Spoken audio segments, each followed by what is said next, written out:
Hey SketchUppers, how's everybody doing this Friday? Glad you made it live, David. Good to have you here. Colin. Oh man, I just squished your first name and last name together, Colin. I apologize. Thank you very much. And I want to assure you, Colin, that I didn't permanently place a sticker on this guitar you loaned me. It is just stuck on there with gaff tape. So, FYI. No permanent modifications. No guitars were harmed in the making of this live stream.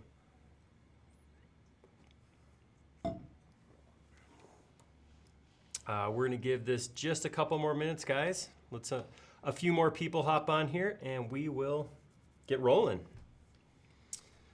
Oh, William's in the rain in Florida.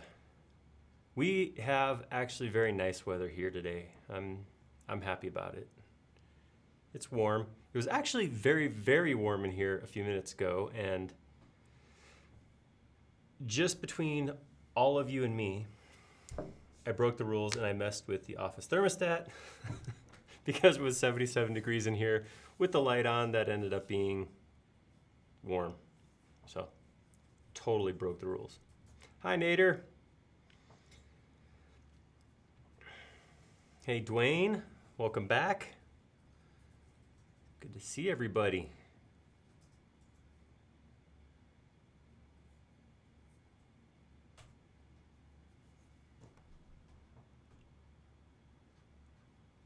Yeah, hopefully we can pick up anybody who's sitting in rain and they can enjoy this, my sunny disposition instead of actual sunny weather. Hey, John Brock. Aiden, love that you guys are here. It's awesome. Appreciate you swinging by. And I promise I won't play anything. How's that? No stairway, no nothing. What about Freebird, Aaron? Someone's gonna call it out. I promise not to play that either.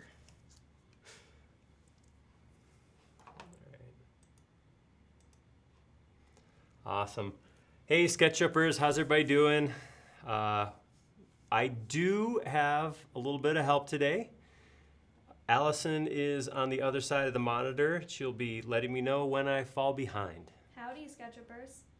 So I don't know that Allison's ever been on before, so I'm Go sure. Easy on me. That's right. Be nice. It's finally Friday again. That's right, Ian. It is time to abuse myself and model some things in SketchUp. Make some mistakes so you don't have to.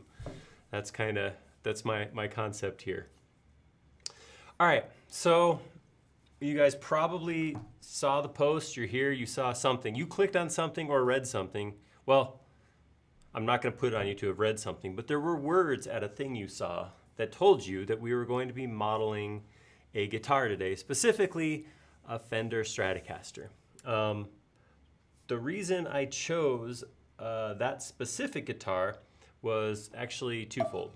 One was because I wanted to model a solid body guitar. I didn't want to model something with a cavity and model the walls, and an acoustic would be a fun thing to model, but honestly, it's a pretty easy shape. I mean, if you have a 2D drawing, you trace the top, bottom, it's the same thing, put some thickness, follow me with a wall around it, and your guitar is done. So I want to do something a little bit more complex than that because I feel like you guys won't love me unless I do pick something that I'm not sure if I can actually model. That's the relationship I think we have.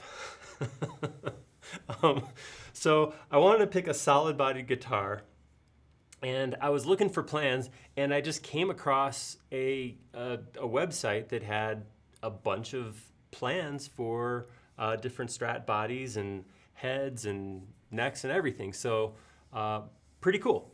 So, and as it happened to turn out, my friend and coworker Colin, who was there as we were all coming in, said, "Hey, I got a Strat. You want me to bring it by?" And I said, "Yeah, sure."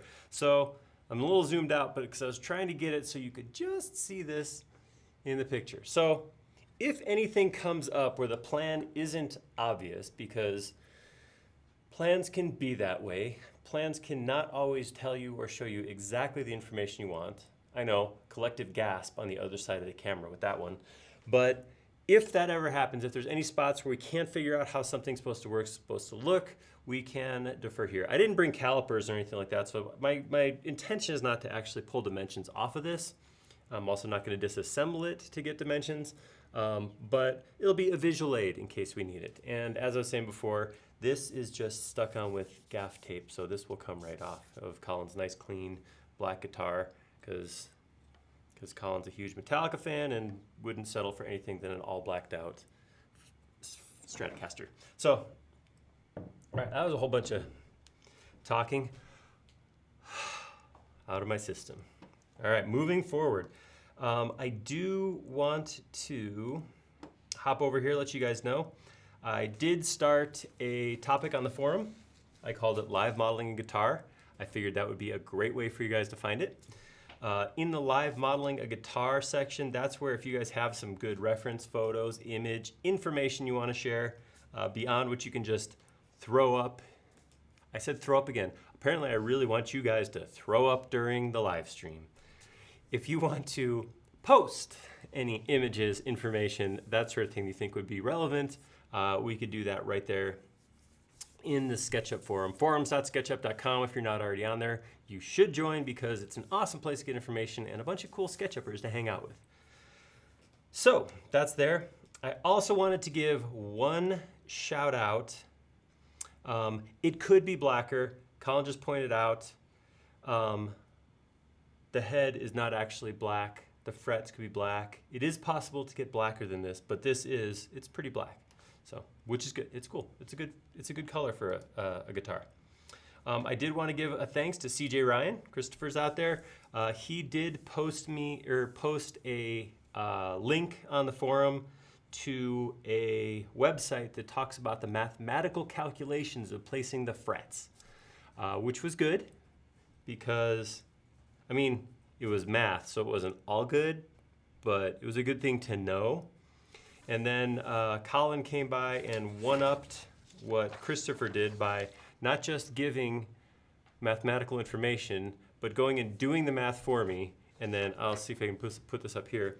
And then actually printing out on a sheet the distance from the nut down to each fret. So that's good. So there may have been some half-assery with the fret placement had Colin not given me that. So we're gonna go off that when we start putting frets on the neck. Thank you, Christopher, and thank you, Colin. You know, it's funny. Somebody just mentioned Spinal Tap already, and I was gonna wear my Volume 211 t-shirt, but it was apparently MIA, which means problem laundry or something like that. So I got my Da Vinci Vader shirt on instead. So yeah, we'll take this live stream to 11 right here. Let's do this. All right.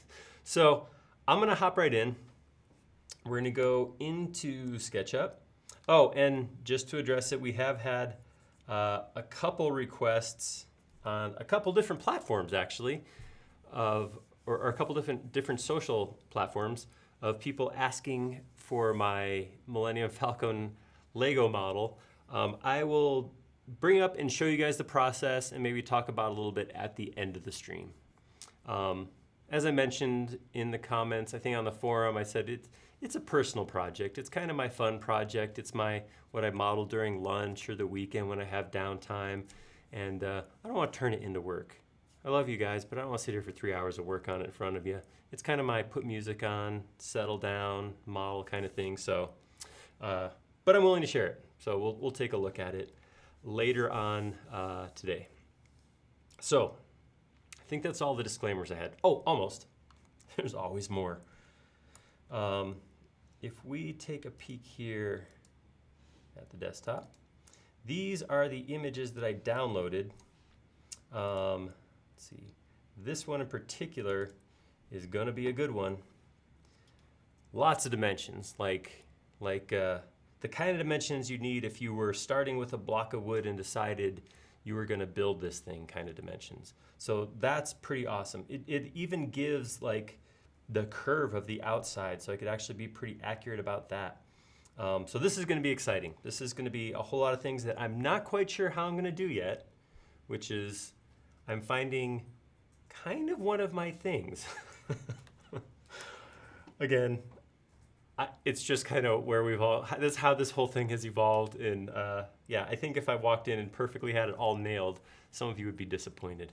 So with all of that, that's a bunch of talking and things. So we're going to hop right in. That was only 8 minutes of rambling, so that's not so bad. All right.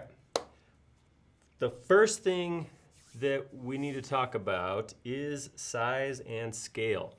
So my intention was to start off modeling this full size. The dimensions seem to be big enough that I shouldn't have too big a problem until maybe I get to where I'm rounding the corners off, where I might want a little bit smoother than what the 1/1000th tolerance will give me.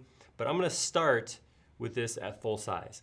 Only if I start running into faces not getting created will I hop over and scale up, perhaps employ the Dave method, Mr. Dave Richards, and see how that works. I also don't have any specific extensions planned. My thought is I'll probably end up using round corner from Fredo and probably a little bit of lofting maybe, because there's a couple spots where curves run into curves and I'm not really sure exactly how I'm gonna do that. So we'll see. Like I said, I don't have a specific plan. So I have some thoughts. That's the best I can do right now. All right, so I'm gonna start by importing. I'm gonna go into my Stratocaster folder and I'm gonna grab that first one. So these other ones, I do have a dimension picture of the pick guard. I thought that would be nice to dimension that as a separate piece. And then I have a plan here that includes dimensions on the neck and head. So the head is just kind of a weird shape. I figured I would just actually trace the shape once I got it to scale, as opposed to having, draw the arcs and curves to match it exactly like I will with the body. But we'll see. I say I'm going to do things, and we just never know how it's going to actually turn out. I just imported that as a texture, which is incorrect. So again, me showing you what not to do. You're really doing it on purpose, Aaron. I think this Totally. is all calculated. Let's say that. Let's say that was an intentional learning opportunity that I exploited. All right, so I'm gonna grab, it wasn't that I was talking and clicking without looking. Oh no. So I'm gonna go to use as image, import, and I'm just gonna double click to throw this thing on the ground. All right, so that looks pretty good. I like it. I am gonna have to put some dimensions on here. I like this slop factor. I'm a big fan of slop, that they have 12 3/4, give or take a 1/4 inch. Kind of a dimension shrugging. So let's go ahead and throw a line on here. Well, I guess we'll use, no, that says give or take, so I want to go with something that's exact. This right here will be 11 inches. So I'm going to hop in here, click start line here, and pull that straight up. And I'm going to drop that line right there. And right now that line is 4 feet. That's bigger than 11 inches. I know that because I'm good at math. So what I'm going to do is scale that to the proper scale. Make that 11 inches. Or go ahead and reset. Oh, get off my guitar, dude. Mark is now standing on my plans. All right, so we actually only need Mark for a minute or two here because we can look at Mark and say, that's about the right size. That's really all we need Mark for. We can dismiss him at that point. All right, so we now have our drawing scale. Hey, let's save. Hey Aaron, Dave wants to know, could you split large images before you get started? Yeah. I don't actually have that. That's an extension, I believe, Dave. And I don't think I have that extension installed. So in theory, yes, I could. But I don't think I have that. All right, I'm gonna throw a line right here. Let's see here. I'm thinking what I might do is draw some of these kind of broader dimensions. Just one piece, just kind of draw them out in blocks, and then I can come back in with my Bezier and round them out. So this is 6 3/8 inches right there. That comes down to, oh, I actually don't have a dimension. Oh, here, right here. This is my give or take dimension. Big fan of that one. All right, I'm gonna try going up. Let's see. We'll go 6 5/16. All right, so that's our maximum vertical dimension. In fact, what I could do, all right, I'm gonna do that same thing down here. 5.5 here. Down here. 5.5.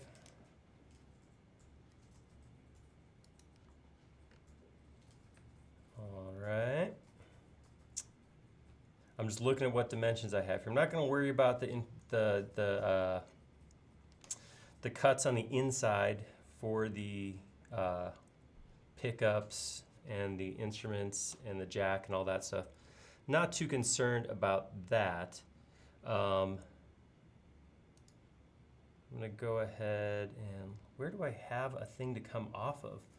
My dimensions are kind of weird because I got a dimension pulled off of this horn right here going this way, but I can't see where I have this horn dimensioned from anywhere else, unless I'm missing that.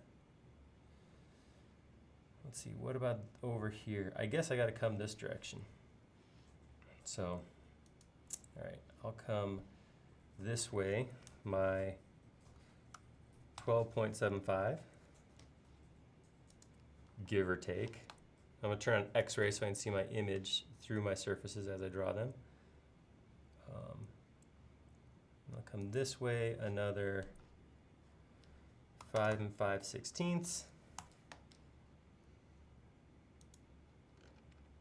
And here's where I got this was my concern with trying to draw this thing, is that I ended up with what looks like, it's got a 16th inch off of the dimension. So I'm gonna go ahead and add that 16th inch here because it says this is plus or minus 1/16. So I'm gonna grab these lines, shift them this way 1/16 of an inch.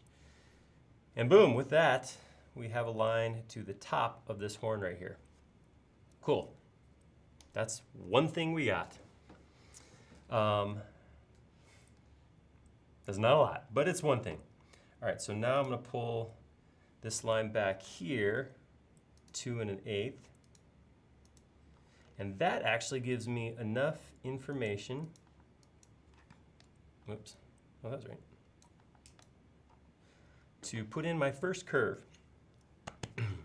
And I'm gonna use just the native, not the native, but the SketchUp Bezier tool to put this curve in. I did set a hotkey to that, so over here on my Space Mouse, I do have my button number 11 is mapped to the W key, which I have for Bezier, because you know, W is in Bezier.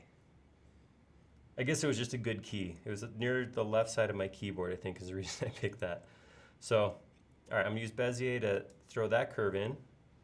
One down, just a few dozen to go. Pretty much there. This is where I say it pretty much builds itself now. Okay.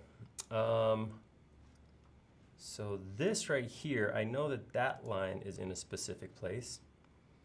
It looks like this is 1.5 inches, so that's 3/4 of an inch this way, so 0.75. Oh, that's the holes. Those are the holes right there. So do I actually have a dimension of this piece? Yes, I do. 2.2 inches. So I'm gonna come down 1.1. All right, and take this back this way. Something. I feel kind of like, oh, this can come back to this line right here, looks like. I don't know why, but that dimension's down there. This is just a crazy set of dimensions. All right, right here, we have an offset of 2.625, so I'm gonna make that 2.625. That's gonna give me this point right here. And I might as well put my 2-inch dimension to this point right here. So this is gonna end up looking like a whole bunch of lines. But the reason I'm doing this rather than just jumping right in is this is gonna make it easier if I have those lines that continue the shapes to grab my Bezier and pull reference lines off of. So I can actually reference a straight line and back to pull my Bezier off of. Kind of like actually grabbing a huge block of wood and then going in and cutting it up, something along those lines. Or I might just be putting down dimensions because I'm putting down dimensions. That is totally a possibility. All right, so I'm gonna, what was this dimension again? 1.1, that's right. 1.1 inches, because then I can grab this line, pull that across to here, and pull that down there. Okay, that's that block done. All right, so do I have any additional, so I have a dimension to where the strap holder thing, all right, I gotta tell you guys something. I'm not a guitar player. What? So I play bass. I played electric bass for about 22 years or so, something like that. But I've never got the hang of playing guitars. I guess the strings are too skinny for me or something like that. On top of that, despite my makery nature, I've never really gotten into the electronics or inside of a guitar very much. I think when I played it, I didn't know how it understood, and it was kind of magical, and I just left what was inside the guitar inside. Whereas now, my first inclination, if this were my guitar, would probably be to open it up and see how it works and maybe change some things. Having said that, I don't remember what these little things are called. You guys got that?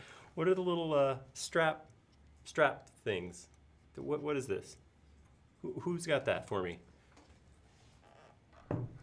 Inform me, learn me.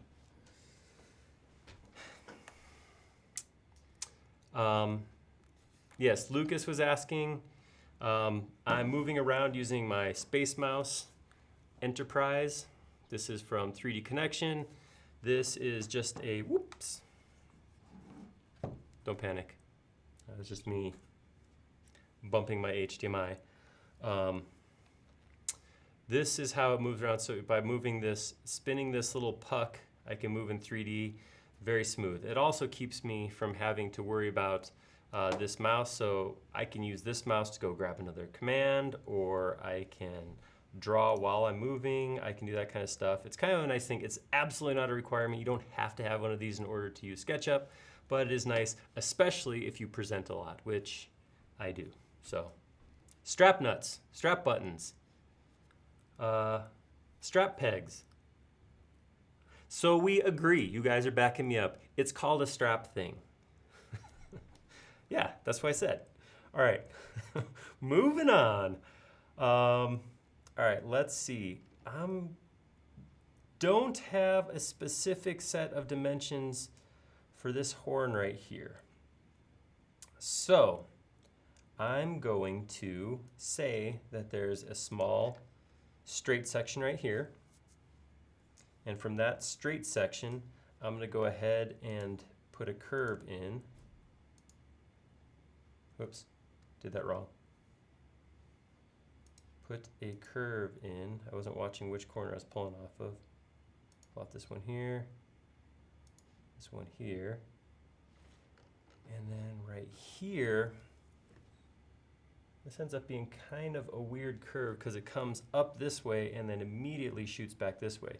So I'm thinking maybe I'll get this curve in here, this 3/16 radius curve in first, and then go off of that to pull this as one big Bezier curve. Let's see if that works. I don't know if that's gonna work. That might be too, because it looks like the curve here and the curve here several pieces, but boom, John's backing me up. It is called a strap thing.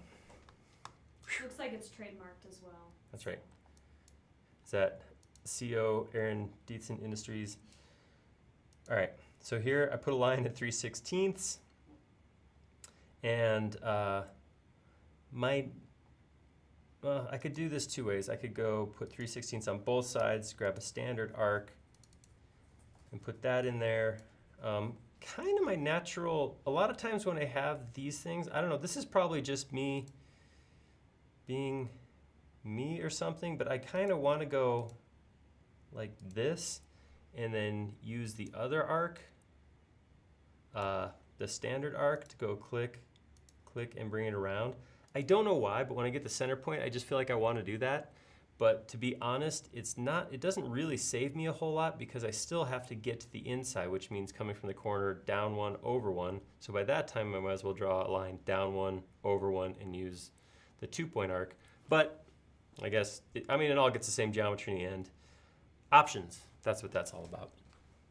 All right, so we're at the point where we're gonna see if this right here is one big arc or not. So I'm gonna hit my button, click here, pull this curve off like that, come here to this curve. I did that first part wrong. I actually wanna,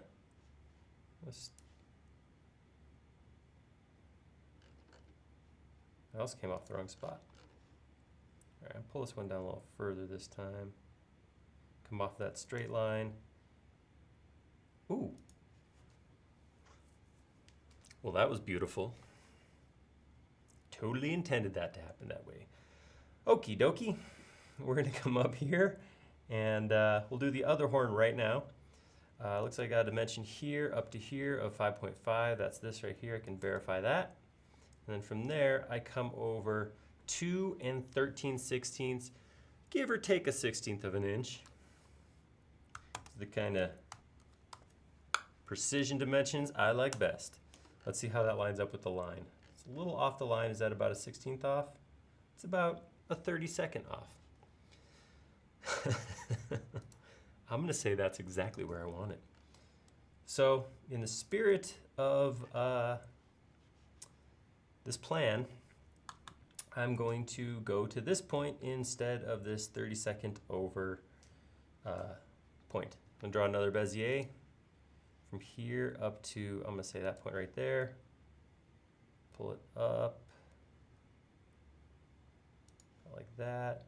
Pull this one back here. All right, now I got some stuff happening. It looks like I got almost a flat section right here. I'm reaching over and touching the guitar. Yeah, it does feel like kind of it's almost like flat right here. It's got a little curve, kind of a flat, curve one direction, curve another direction. So what I may try to do is do something like this. I'm gonna say that I want that section there, and that section there.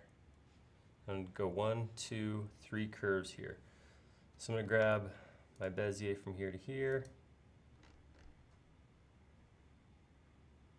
Go reference that flat. So I'm using the magenta reference off that flat line right there. And then I will use the red reference off of this line here to get that in there. And then this is a big curve. Let's see how this works. So again, I'm gonna grab my magenta reference here, pull it out till it's almost to that line. Come up here, grab my magenta reference off this line, pull it out till it gets on there. And I could have actually go back there. I could redraw that. Let's and do that again. Not pull this one, this magenta line out. I pulled a little too far last time. This is, I should point out, there is actually, I'm using the SketchUp Team Bezier curve. There is a Bezier tool. I think it's Fredo. Is it Fredo's Bezier? Like a suite of tools. And the cool thing about it is you can actually go back and modify the Bezier once it's created, that's pretty neat. Someone can back me up on that, if that's right or not. All right, so good news. Everybody's still in plane. I'm not getting a closed surface. Let's see what's going on. Oh, there we go. All right, getting there. Stuff is happening. We're moving around. So we've got both our horns in. Now it's really just the body. I was kind of hoping that this plan would actually have like radii drawn out on here, but I guess the idea is print this out to scale and slap it on a block of wood and just cut it out. I guess that makes sense. I hear that that's a great way to deal with wood. All right, so I'm going to put another flat line here. I'm going to put this in as one. I'm going to put a short line right here. And that should be able to bring it back to my center line. Actually, not even my center line. I'm going to come out to right about here before I draw that. So I'm going to go ahead and do that right now. I'm going to grab a spot right before this arc takes off, right about there, and pull that up to there. And pull that first line off the vertical like this. The next one, this is a horizontal line. There. Move along here to here. This would be go both ways. So I'm going to come this way. I'm going to go a little long this time because my lower curve is going to pull it back down.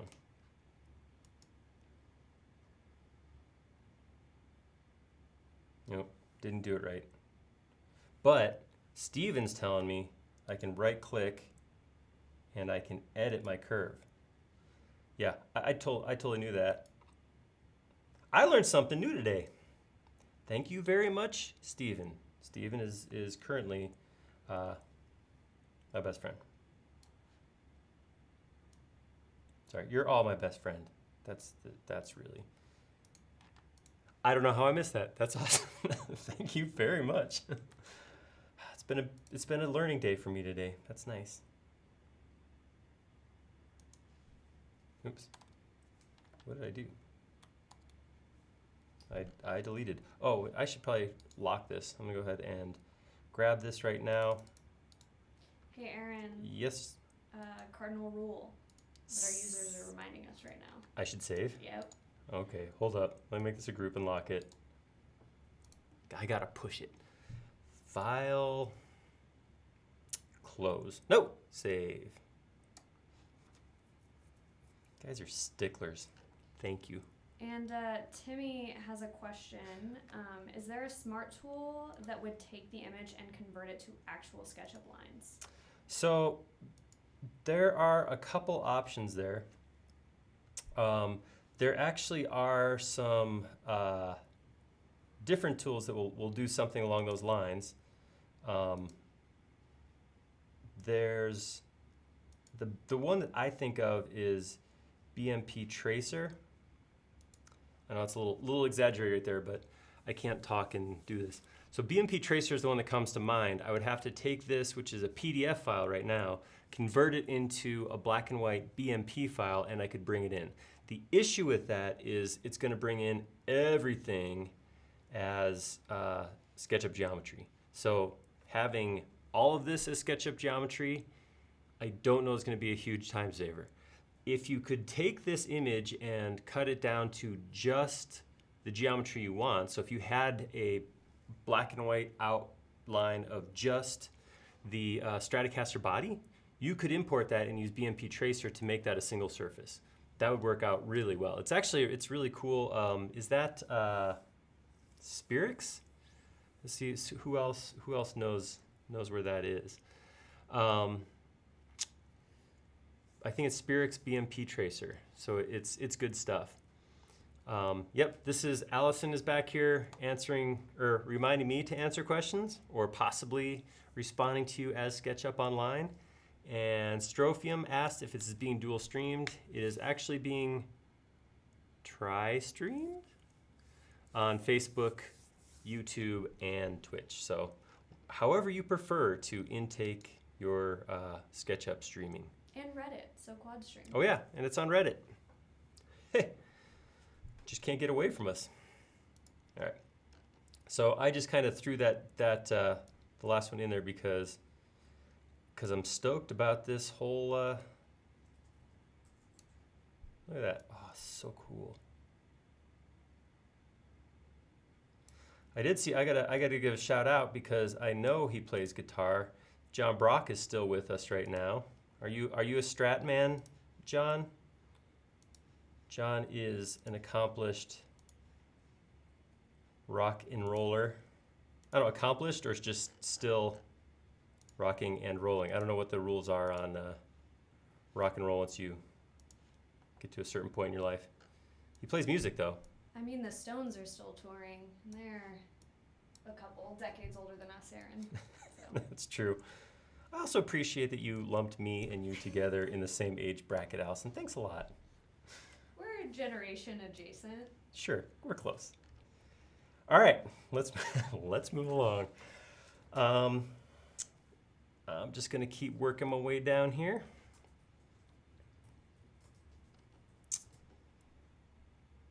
Let's see, again, I'm gonna grab another Bezier just before this splits off. Click there, and come down here right to where it hits the line.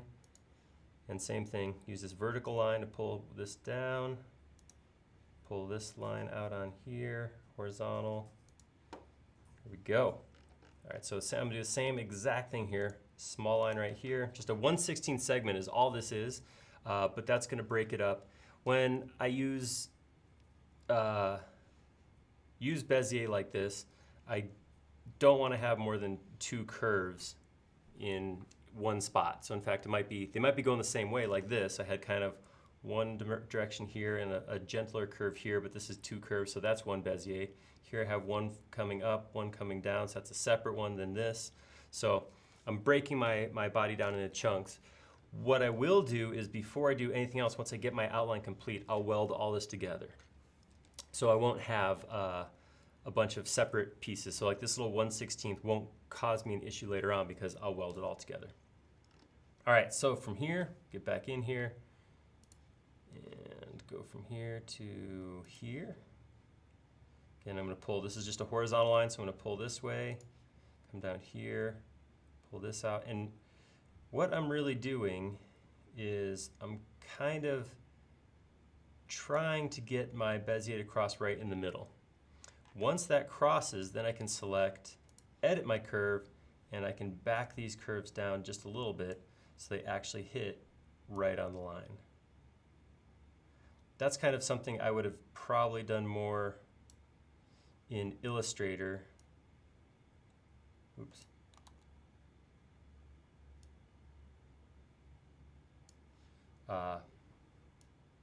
But that's how I would have tackled this if I were drawing this in something like Illustrator. All right, one more. Come into the horn right here. And first it's going to come across perpendicular to the red. And then we're going to come across to the, staying on the red axis again. There we go. And then I can fine tune that line by hitting Edit Bezier. Bring this line back and down just ever so slightly, and maybe this one back this way. All right. With that,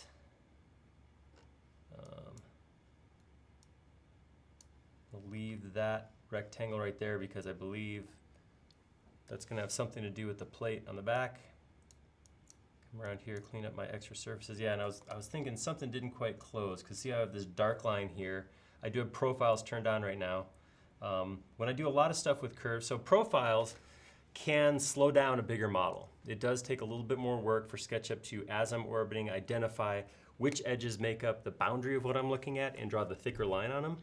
It does give that specifically very SketchUp look, but it can slow it down, especially on a bigger model. I'm intentionally leaving it on right now because I do want to know what's an edge and what's not.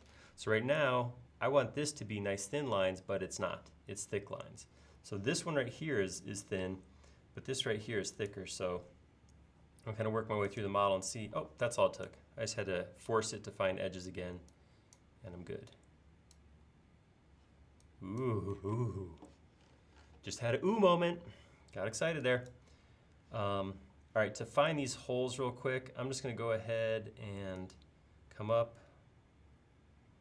3/4 of an inch, come down 3/4 of an inch.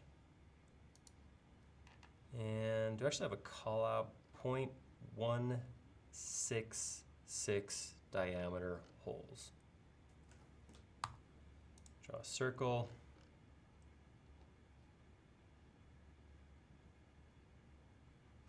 .166. That's just over 1/16 of an inch. So I'm going to put a 1/16 inch hole right there for right now. That'll give me my center point, and I can come back and modify that if I need to. All right, basically, this right here is really all I'm looking for.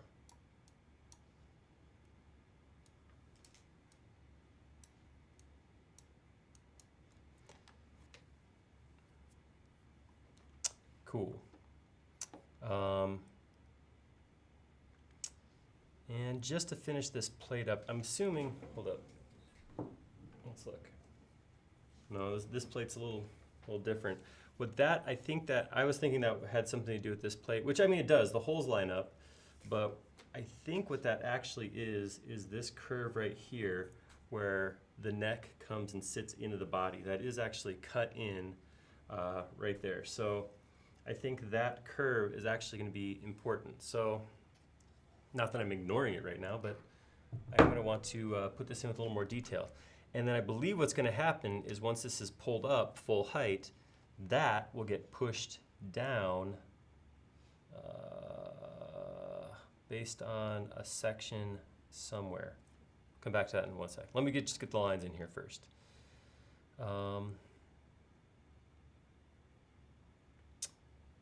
This is kind of fun. So, do I have a dimension to here though? Looks like, oh, is that 5 right here? 5 inches. So what they're actually showing, this is kind of cool because this is where I can use my arc. So it's showing this arc right here. The center of the radius for that arc is 5 inches back from the end of the plate. So that means all I have to do is put a 5-inch line in and come up here and grab my standard arc as opposed to my 2-point arc, which is my default, and click here, and I can pull that back that way and grab this here and pull it back this way. Awesome. Now what I have to do is there is from that point a 2.5 arc. So let's see. If I go to here, 0.25, excuse me. Where's that from here? Oh, so if I come down a 1/4 inch this way, there we go. And then it's probably a 1/4 inch down from this point.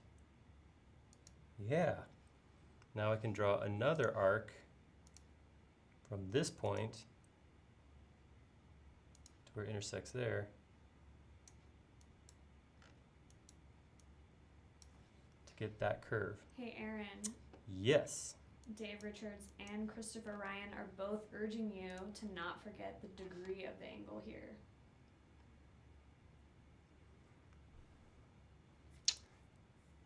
84.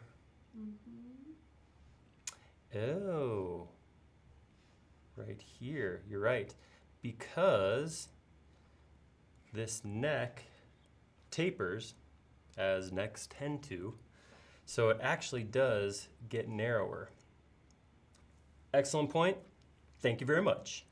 All right, so I'm going to do a couple things to right this ship. See, this is why I could never have a regular design job, because I'd have to get a couple hundred people online to double check my work for me. So I'm gonna grab this surface right here, and I'm gonna go to rotate. I'm gonna flip to my red axes and option flip, 180 degrees, pop that right over. All right, so this is correct.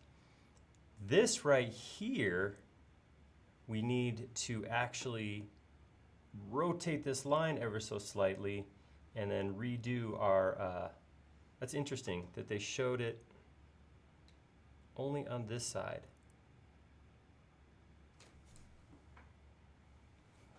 I'm looking down the neck of my reference. Is it straight on one side and only tapered on the other? It's kind of what this is showing me. Let's investigate, shall we? Let me pull up this guy right here.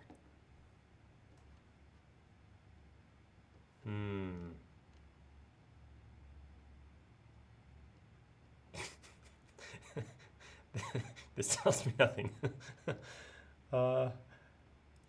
As far as I could tell, it tapers both directions. So we're gonna go ahead and do it on both sides. Worst case, we gotta come back and redo it, right? Maybe it's less of an issue because, I don't know. Does anybody know specifically anything about this? If so, if you know something specific, let me know.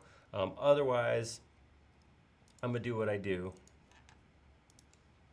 I don't really know what that is, but I'm gonna do it. All right, so I'm gonna take this now. Dave says it's only tapered on the bottom edge. All right, Dave said so. And I'm gonna rotate it. 0.84, enter. There's my new edge. So that,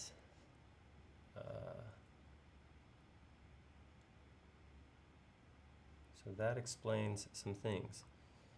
I'm going to take this line and continue it up to where it hits the neck.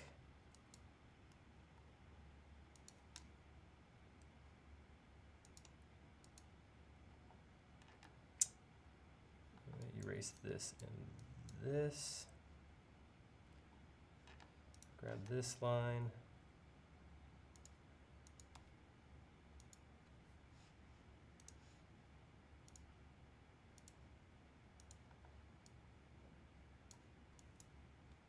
Oops.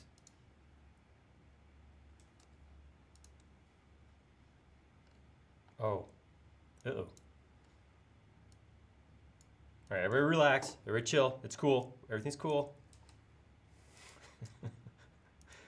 All right, let's try. All right, so that is the corner. There we go. That's a straight line now. So this ends up being 3/16 of an inch. So what I'm gonna do is I'm gonna go 3/16 exactly right here. I'm gonna come this way exactly 3/16 of an inch, and then I'm gonna draw an arc like this to here.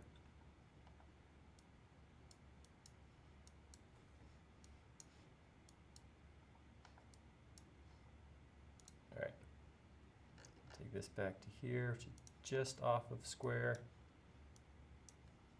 and I think we have something.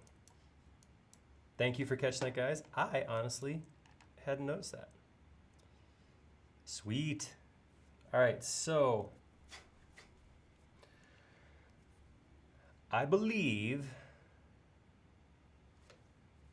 that is a good spot to save.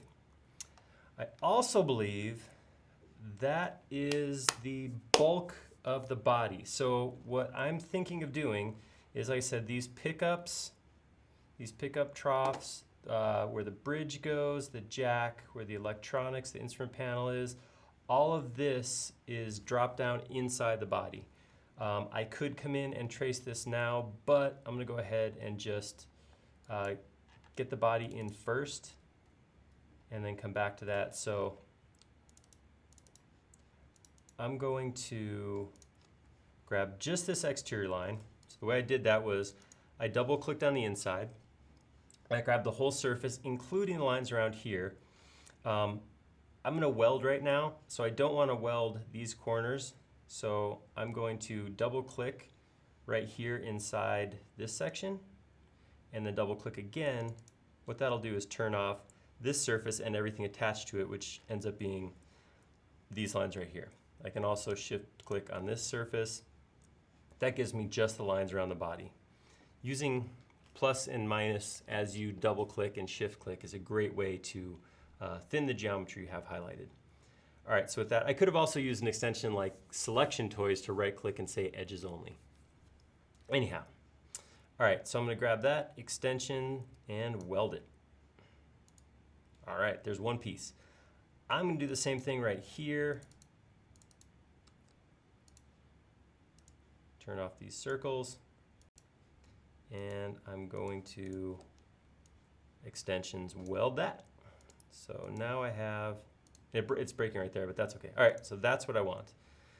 Now, it says that a body is 1.75 inches. So I'm gonna grab this, pull it down, 1.75.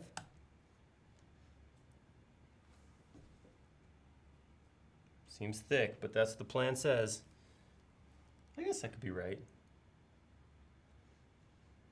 No, that seems big. Well, I'm doing what the plan says. I can't. All right. And then it looks like this is a section at center line, so I'm cut here looking through. It looks like this section for the neck, which actually I'll grab, I'm gonna delete my screw holes out right now. I'm gonna drag that down to the same height. And I could actually do that. Hold up. What did I do here?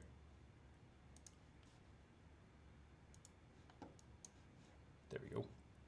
I want to right click, orient faces to get my faces all white again. All right, and now I can grab this, hit Option to make a new face, and pull that down to there. I can reverse this face, and it looks like this face should be down 0.594 inches. So I'm going to grab this, pull down 594. All right, that's looking good. All right, so here's the thing. As nice as clear PDFs seem like they should be, I run into this issue a lot where I'm trying to select the side of the guitar right now, but I can't because what I'm actually doing is selecting on top of that surface. So even though it's see-through, it's still selectable at that point. What I would probably do, my natural instinct would be to take this right here and put it on a new layer. I have to unlock it before I can do that. But I'm going to put it on a REF layer, a reference layer, and that way I can just toggle it on and off as I need the dimensions or information. All right, so with that, let's see, I'll come in here and I will smooth that and reverse it. All right, and we got something. All right, like I said, I'm pretty sure this whole thing's not going to be too big a deal. And I'm wondering if that's one of the things I will flash back to later on going, remember that thing that I said was not going to be too big a deal? But we'll, we'll fight with that later. That'll be an issue for me in a little bit. Right now, what I would like to do is tackle the rest of the outside here. This is all, if you look at the shapes in here, I got this cut flat where it tips back, and then I have this scoop out of the back where it rests against your body, and then I got to round these corners all the way around. None of that geometry should interfere with any of this geometry that happens here. So it really shouldn't matter which piece I do first or second. I'm really feeling the want to go in and shape this body. After I save, of course. All right, so I'm gonna turn off my reference image for right this second, because the other thing I wanna do right now is take an interior tour and get rid of these faces and these extra edges. Solid block of wood by the time I'm done. So that's the inside. All right, that looks good. One thing I could do as well is I could triple click and make this a group. And speaking of solid, I could hit Solid Inspector and realize it's good to go. I could 3D print this, but I don't know that that wood's node or plastic is known for its resonant quality.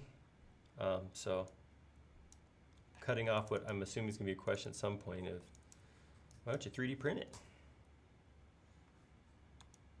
I mean, go ahead, feel free to still make that comment. All right, so there we go, that's a thing.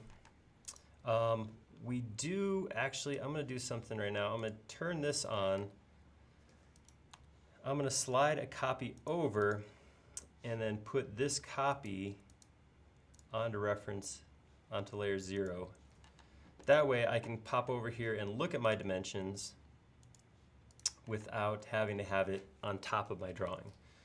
So I can look and see, okay, what is my, so it looks like it's a 1/2 inch is this rounded over edge. So that's cool. Right here, let's see. So from, I'm gonna draw a couple more lines now that I have gone and deleted them all off. Here's my center line again. Here is my end point. So if I bring this end point back, I'm looking at this, I'm looking to do this cut right here where it folds back. That is 12 3/8 inches back from the large horn. So I'm going to bring that back 12 3/8. Drag that line straight down. So that's this point right here. And it is up 1, give or take 1/8 of an inch. I'm going to come this way, 1. And I'm going to connect that line, that point to this intersection point. All right. And what I've done now is just figured out where that surface can go. So I'm going to make this surface plenty big, like that. And what I want to do now is I want to take it and rotate it along this line down into the body. That's why I made it bigger in both directions, because if I had just traced this surface, as soon as I rotate it down, that curve would be inside the body and I couldn't intersect it. So what I'm going to do is I'm going to take that and I'm going to rotate it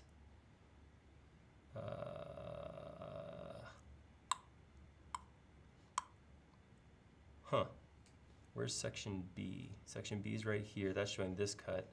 Section A is showing this cut. Looks like it rotates down to 5/8 of an inch. I was hoping for a degree. All right, we'll make this happen though. I'm not worried about it. Don't be worried. It actually, well, it's kind of hard to tell. It kind of looks like it does kind of do this thing, but it's not. It's a very subtle curve if it does. I'm gonna start by grabbing this right here and pushing it up 5/8 of an inch. Now,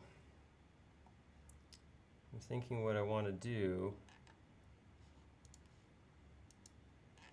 is take this, move it perpendicular. I'm curious what the furthest out point on this curve is. Looks like it's this point right here. So I want to rotate this down till it hits right there. I'm making some stuff up right now, so please just bear with me. I'm going to reverse this face. I'm going to click and drag along this line. And by clicking and dragging on one point line, and I have my mouse button still down right now, I'm dragging up along this line. That's going to set the orientation of my pivot point as this line right here. Now I can come out here and grab that point right there, start bringing it down to right there.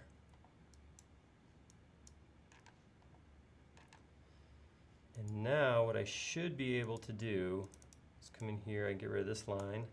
I can say select this surface, right click, oh, and this surface, both these surfaces, these faces, I use the term face, that's the proper SketchUp terminology, intersect face with model. That didn't, it intersected this side piece, but it did not intersect this right here, so I'll go ahead and draw a line there.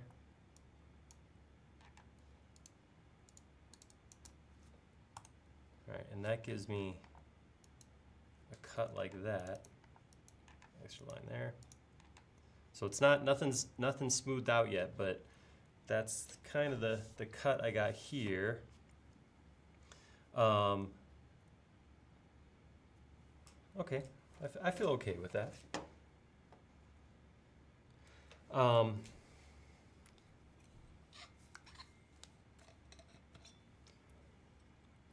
We have a question from Leo.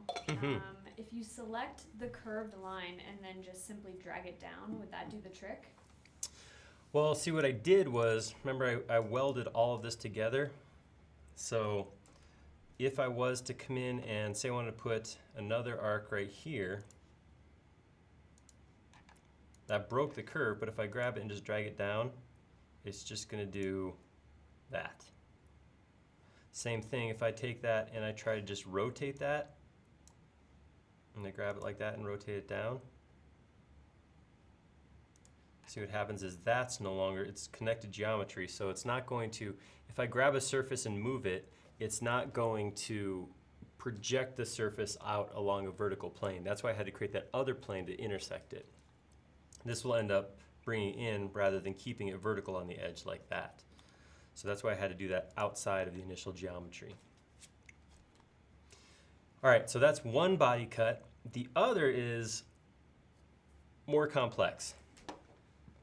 I will save this. Sometimes it takes me a couple days, guys, because I'll be honest, after I sit here and model and talk for 3 to 4 hours, I'm pretty much done for the day and I pack up and leave. So usually it's the start of the next week that I get these models posted up on 3D Warehouse. I try to get them all up. Sometimes I forget, but this will be, whatever this ends up being by the time we're done, will end up on 3D Warehouse. So you will be able to get it. So yeah, if you guys take any of these models and do anything with them, go to the forum, whichever thread we end up using, go to that forum and tell us all about whatever you did, because that's awesome. I mean, if you guys 3D print it, that would be cool. I would love to see any of these things 3D printed. If you modified them yourself, let us know about it, because that's just fun. That's cool. It's validating. It's gratifying. It's good. Okay, so this little scoop out of the back. I think, so what we can do, it looks like I can get one point here,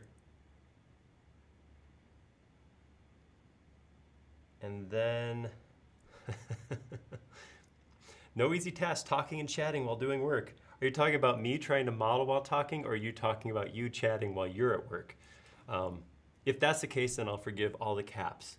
If that's not what you're talking about, then don't yell at me. Just kidding. Gary H. just said, for those of you who aren't on YouTube, Gary H. just checked in with me in all caps, and trying not to be offended, but I am sensitive. All right. Keeping you on your toes. That's right. So here's what I got. I have a point. Okay, so once again, from my tip, Gary says both. Oh, actually, I'm at the bottom this time, so I'm underneath. So a line here that comes back 2 1/8. So 2 1/8. So this, ooh, it happens to hit an end point too. All right, so from this point, I have this arc with a 7 3/4 radius.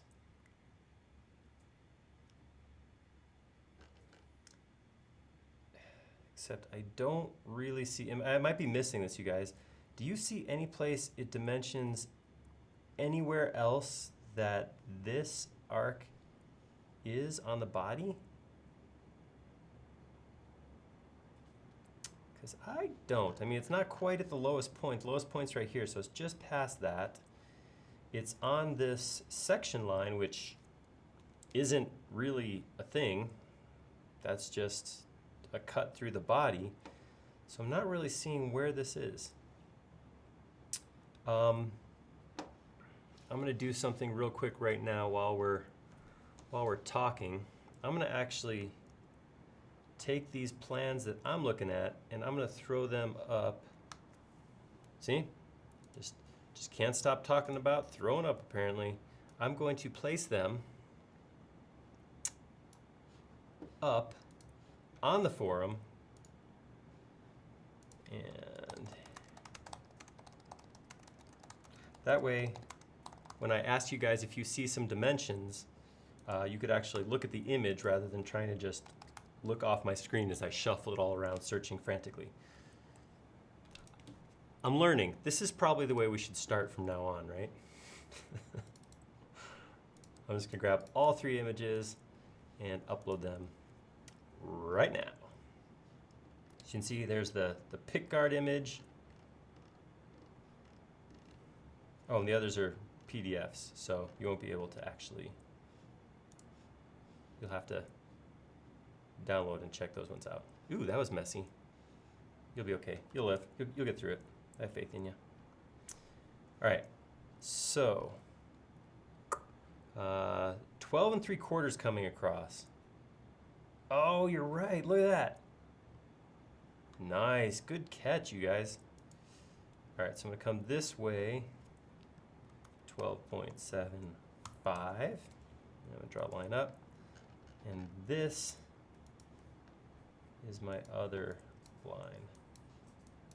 Okay, so that is where my arc goes. So what I would probably try to think, because if I go like this to this,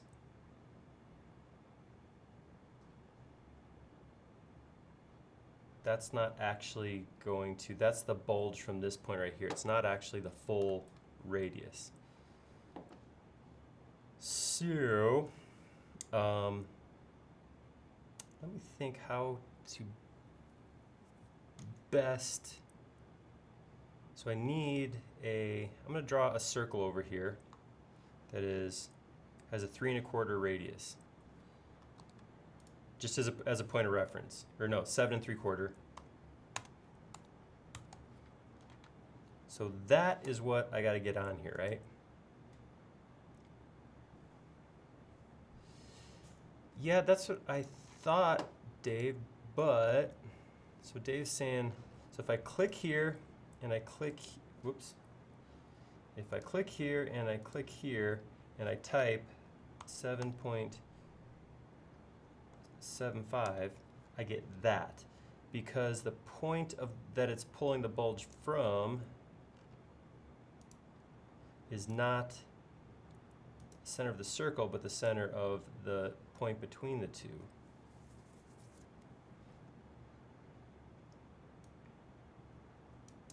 Yeah, I think that's, so if I do, we're into geometry now. Remember that? Oh, good stuff.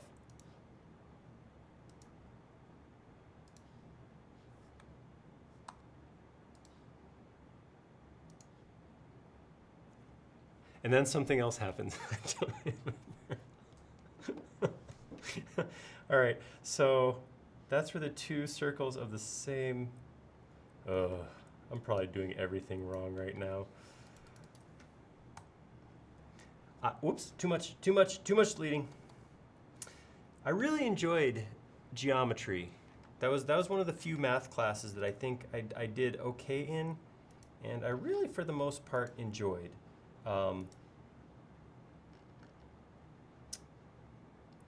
I could do something like this, which would give me pretty darn close to a decent arc right there, because I believe I probably have a give or take dimension on there. Yeah, give or take 1/4 inch. I think we nailed it. We're good. All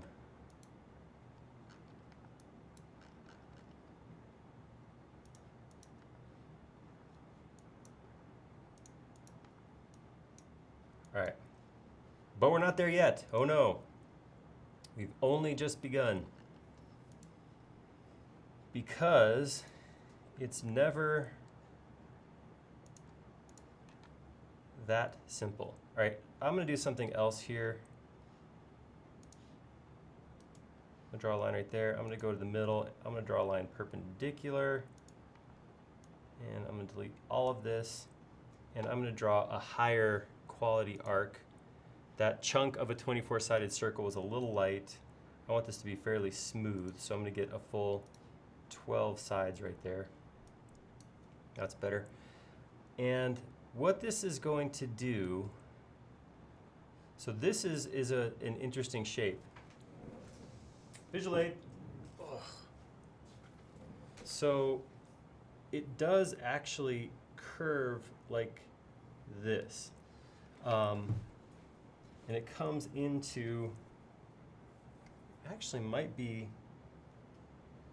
using my trusty finger calipers, this dimension right here, which was what was this? 5/8 of an inch, feels about the same as this 5/8 of an inch.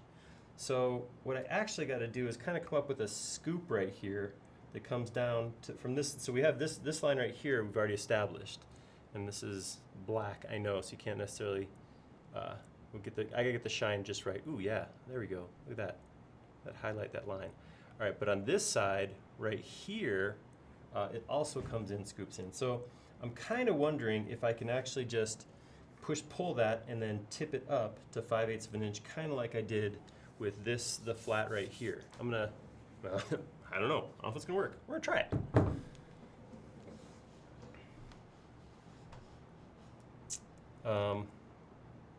I'm just gonna take this shape right now. Actually, before I do that, I'm gonna come in here, I'm gonna grab this, push a copy of this arc up 5/8 of an inch. Then come and take this, push pull it long.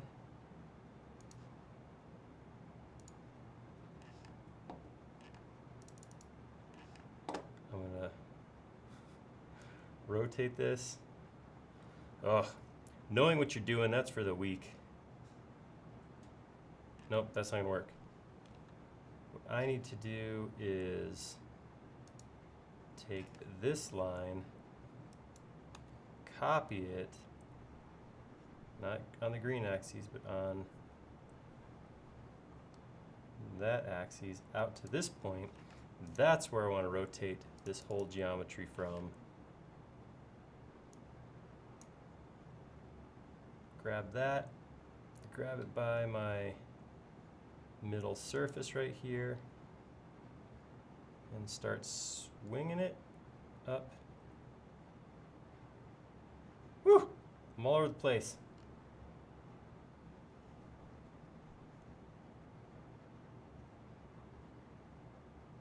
Hey Aaron, Trink, Milch, and Katya both think that the 3-point arc tool with more segments would be preferred here.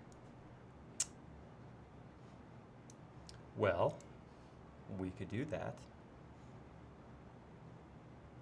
Except I just got this where I needed it. All right. I'm backing up. Hope you guys are happy. I'm happy. Remember, sunny disposition.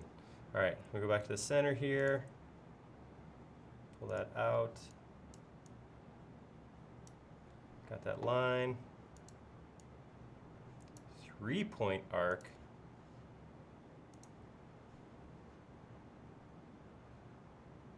Oh, I see what you're saying, to actually get the...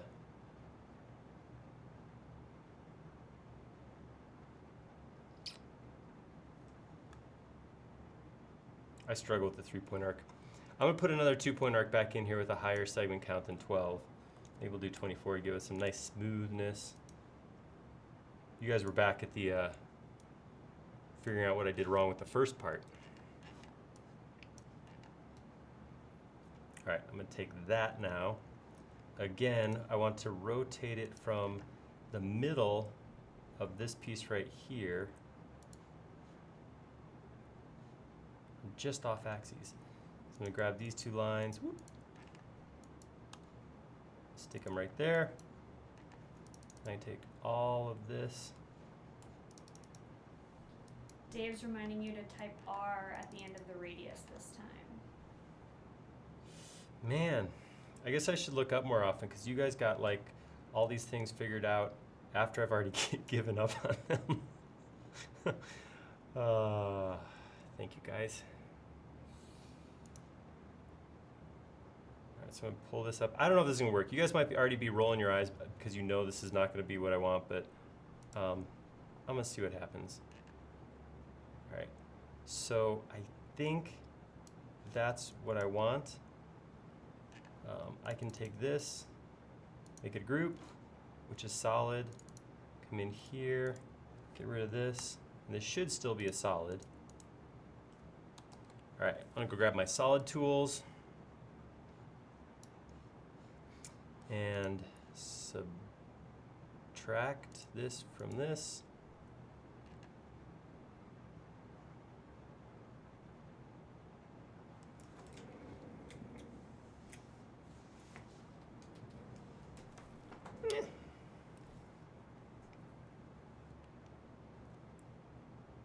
It's all right.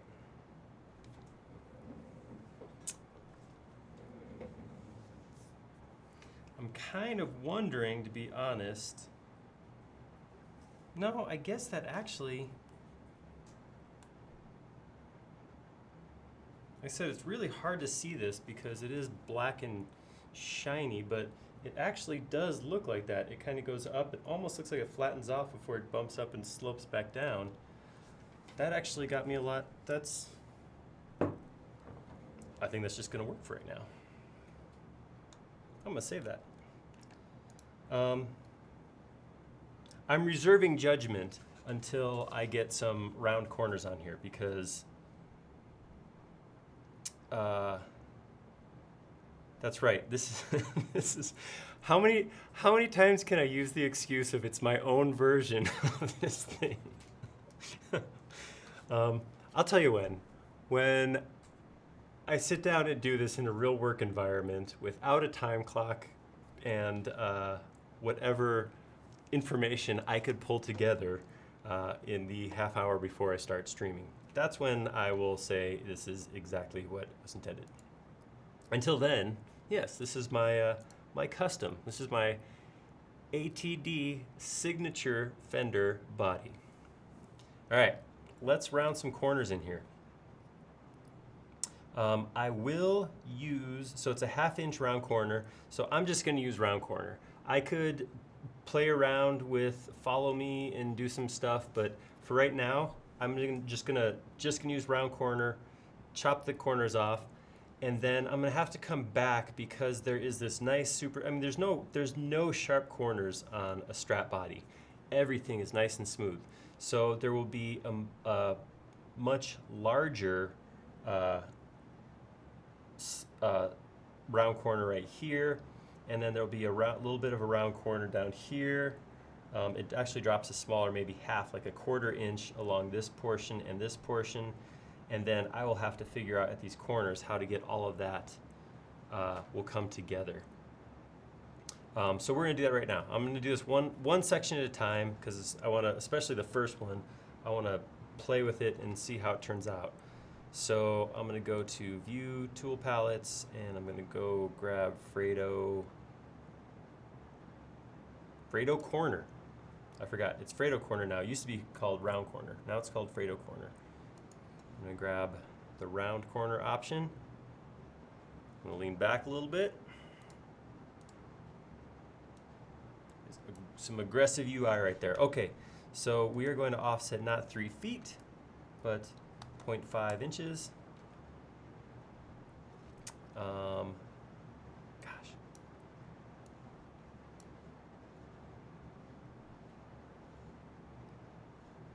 Offset of a 1/2 inch is probably too large.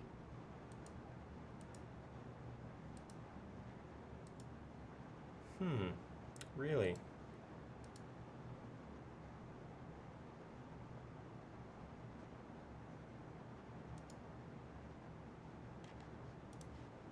me try a different segment and see what it says. I don't think a 1/2 inch is too big. Oh, you know what I think it is? It might have something to do with this corner right here. Let me experiment real quick. Grab this line and round corner that thing. Still saying no, huh? Oh yeah? If I break off this end.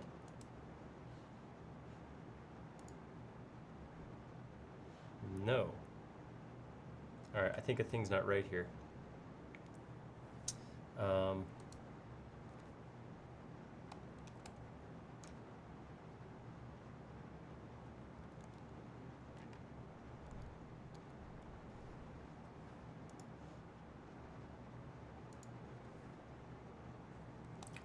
¼ inch, let's see what that does. I love that about how your computer goes in and it says, no, you don't mean 1/4, you mean this weird ASCII character that nothing in the world recognizes. That's what you meant to type. It doesn't like that either.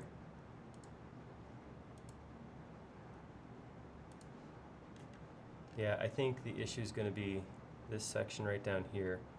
So I'm going to break that and see if I can get that to work with round corner.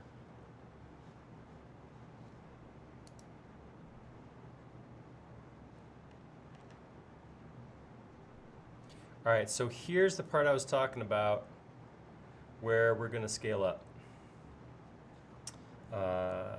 Undo that, undo that.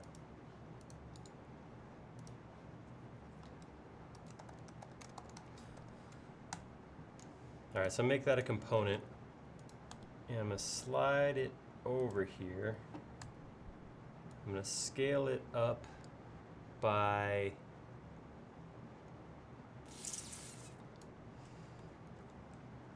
10. Except now I'm going to have to do some math to figure out what what's 10 times a 1/2 of an inch? 6 inches? 1/2 a foot?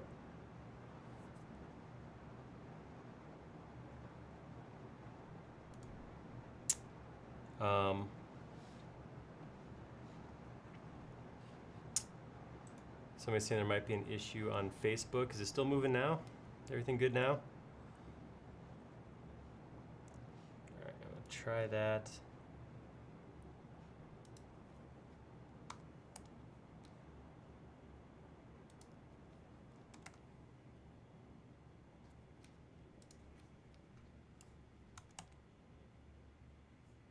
I'm just curious if I get small enough, if it will let me even do any kind of offset on here. So even 1 inch is this, which I'm like 90% sure that this is the issue right here. This is just, I mean, it goes down to literally nothing. So what I'm going to do to remedy this problem is put some fake geometry here. I'll try pulling this up. I don't want to delete that. I'm going to take this. I'm going to copy this over here so I still have it for later. And now try grabbing it and see. Right, there we go. So I think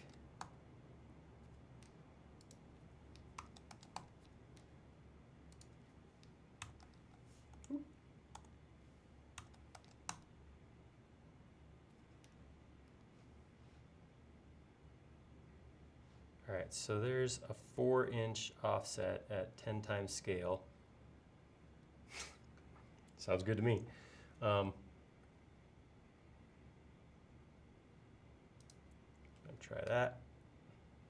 Ooh, look at that. Ooh, smooth. All right, so I knew this was gonna happen. Stuff's gonna get funky right here, and we're okay with it. Right now, here, I'll just do this. Hey Aaron, we have some folks math checking you right now. Oh no. Wah wah. It's 5 inch. What did I do now? 5 inch. Yeah, 10 times a half inch is 5 inches. What did I do? I think you did 4. You just do 4. Yes. I don't hear. We'll find out right now because I'm about to do it again.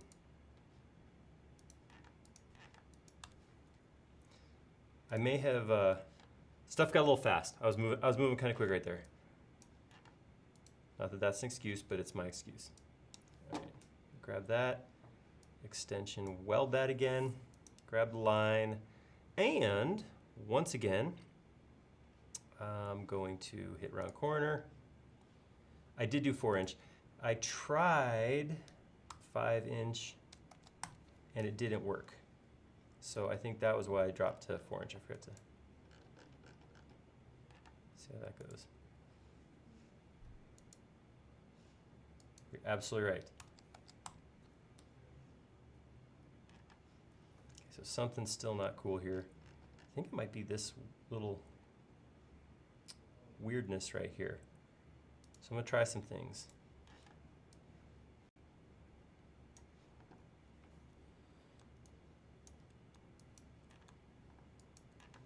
And now I'm gonna take all of this, whoops, this curve, and this line. I'm gonna weld that together. I'm gonna try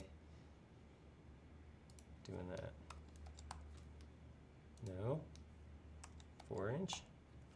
Still didn't like it. A lot of times, just to throw us out, I found that round corner works best when it terminates into a section like this. I'm guessing, well here, let me peek inside real quick because it might have, got some weird geometry things going on here. All right, there we go. Okay, let's try one more time. Still doesn't like it, so at that point I'm guessing it's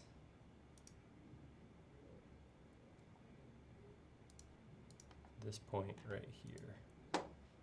Let's check and see what happens now. Aw, come on, please work. Smaller work? No, it doesn't like anything I'm putting in. 1 inch. 0.5 inches, just to give me something. Nothing. Okay, I don't want to do this, but you're forcing my hand. What I will do then is I'm going to match the 4 inch, so I know I'm just under ½ an inch, but you know, these plans are okay with that. So I'm going to come here to 4 inches down, 4 inches over, and then draw an arc and do a follow me with that shape. So this was probably the issue that it had. That corner that I went in and made, that was the fake corner, was too small for it to get a proper, you know, that. So it, yeah, so it didn't like that. But there, we forced it. We made it happen. And the other thing I do is this ended up flat, so I could actually take that and option push through. So that'll give me at least an intersection to work from there.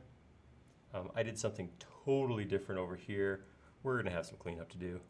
Clean up on aisle Friday. All right, over here, I'm gonna grab this surface right here. No, I'm not even gonna bother cleaning that up because here's what I'm gonna do. I'm gonna take these shapes, I'm gonna push-pull them to no specific depth, but bigger than whatever this distance is. Grab that, make it a group. I'm gonna actually just do this by select all these and actually, I don't even want the screw hole. I just want these surfaces out here. I'm gonna take that then reverse my faces. I grab it, plunk it down right there, explode it, grab these, intersect faces with selection, and then what I should be able to do is just delete this geometry, delete this geometry, delete these geometries. Oop.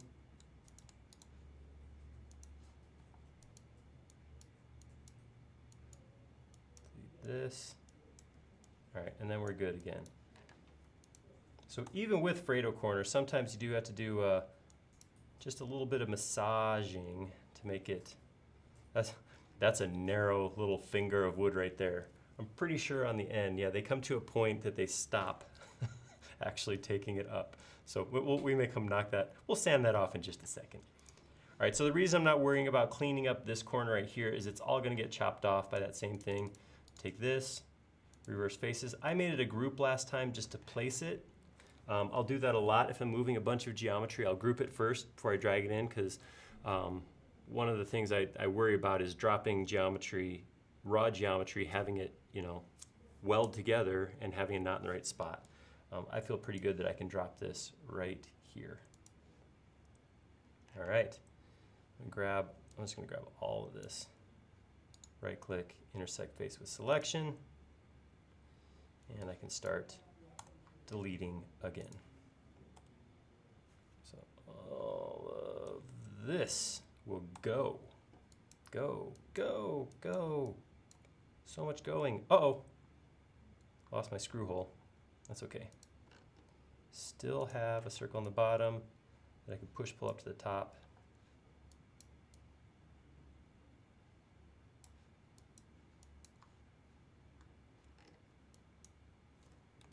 Well, apparently that's stepping around the edge there.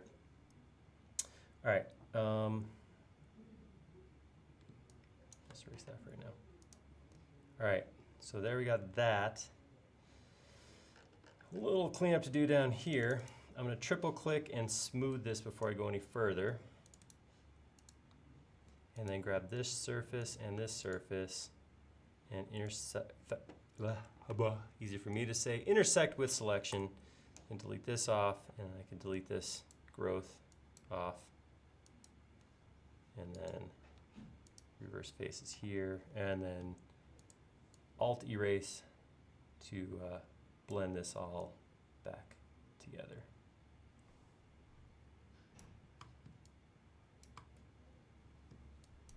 All right, we're getting there. Hey Aaron, we have a question on Twitch. All right. Do you have tips for how to delete lines without also deleting the faces? Well, if a line defines a face, you can't delete it without the adjoining face disappearing. So that's where you want to either hide, which is Shift Delete, or soften, which is Alt on Mac, Control on PC, Delete. Or you can select them and go to Entity Info and click on the little eyeball to turn it off, or click on Soften Smooth to smooth those lines. Unfortunately, like I said, the biggest answer is you can't just delete a line if it defines the edge of a face. You do have to soften it. Speaking of softening, I have some edges here. Saved. I did two very different things on this edge than I did on this edge. Wow. How many? What? Wait. Wait. Oh man. So many edges. What happened? Who was paying attention to what I was doing?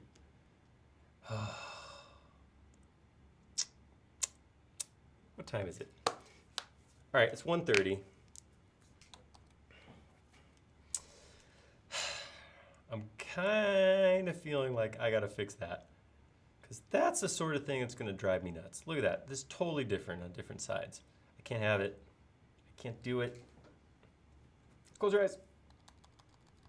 So many undos. All right, it'll go so much faster the second time though. That's what always happens. Well, I wonder if I have 100 undos worth of stuff happening here. Is this the part where we go hyperspeed? That's right. That was fast. See, that was fun. Everybody enjoyed that. All right. All right. Let's try this again. Oh, I know why. Because over here I made an arc with 4. Over here I drew an arc which was set to 12, 24 for that arc I drew last time. Okay, we're gonna go fast this time. Down 4, arc of 4 sides, not 24. Oh. All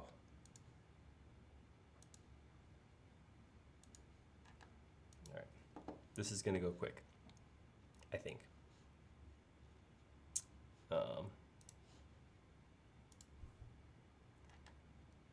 Why? Oh, because I didn't hit enter. Must be Friday. I'm modeling like it's Monday here. Let's try that again. Arc for enter. There we go. So after you enter a different arc size, you do have to hit the enter key. Rookie mistake. All right, there we go. That's what I'm looking for. All right, and I'm going to take this. What am I going to do here? I don't know what I'm doing here. I'm going to come back to this. I'm just going to clean this up super fast, just like I did before. Take this. I didn't reverse it this time, and you'll see what happens. Turn off my hidden geometry. When I grab these and I right-click, intersect faces with selection, I can get rid of this. I can get rid of this. Get rid of this. And see how it's inside out on the inside? That's a function of me not reversing the geometry like I did before. Not a big deal, because it's pretty easy to just reverse those couple of faces. Oops.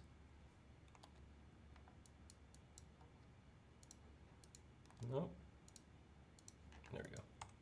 So I can just grab these two faces and reverse them. This may end up being drawing the fender body today. We'll see how this all goes. Whereas here I'll do the opposite on this side. I didn't really call out I did it, but if I hit come here and I say reverse faces, now when I drop this in here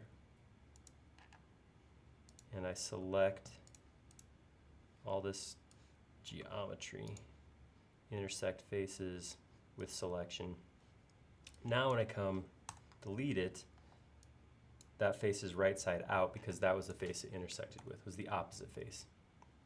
So it can save you a little bit of time. In this case, I was reversing, did a group select and reversed all of it at once, as opposed to on the other side, I had to go through and select 2 separate faces and then hit reverse. It's kind of up to you on that one. All right, so that wasn't bad. That was a pretty quick catch up. Triple click. Get rid of that seam right there. All right, this is looking okay. Now, what I did here was I kind of just carried each of these lines through to the point it hit right here. So I carried them through.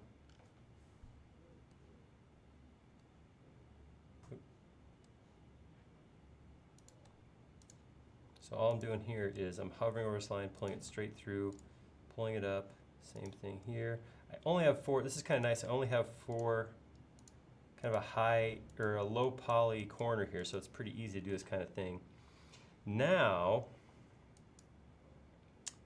what happened over here was this ran into a flat and I was able to drop it straight down. I don't have the same thing going here, so I might pick a point.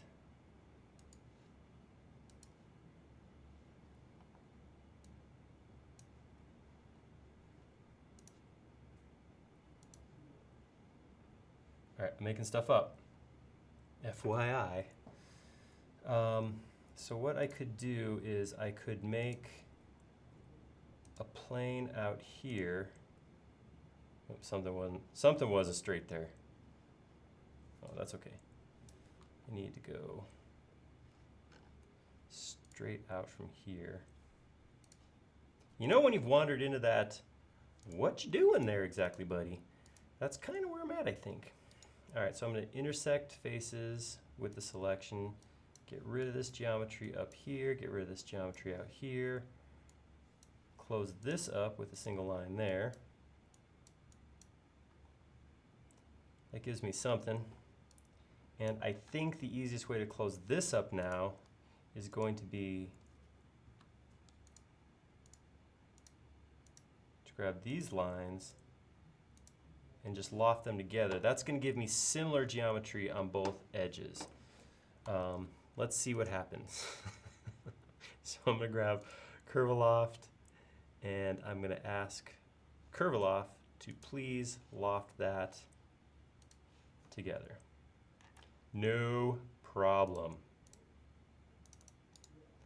Reverse the face, explode that, and then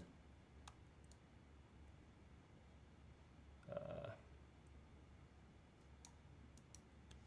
right, smooth that out. All right, so I do still have, I'm not issue free right now. I do have a couple things going on. One thing is I still have this as a, it's not sharp, but it's not softened at all. I can try, I suspect Curveloft's going to tell me no to trying to round that corner. I think I have to, it has to be a unsoftened edge. Let's see. If I say soften that, ooh, look at that. Something like 5 inches? Sometimes stuff just works out. Oh. Had to say something, didn't I? All right, so that was okay. It's not, I wouldn't say it was beautiful or usable. But that's a thing. It's actually not too bad. I can come in here, again, because I'm using fairly coarse geometry, it's not too bad to come in here real quick. I could loft this again, but honestly, let's see what that looks like. That does not look good. All right, I'm just gonna pull out all the stops, and I'm just gonna use the move key to grab this point and move it vertically like that. Don't like that either. All right, triple click. Soften that.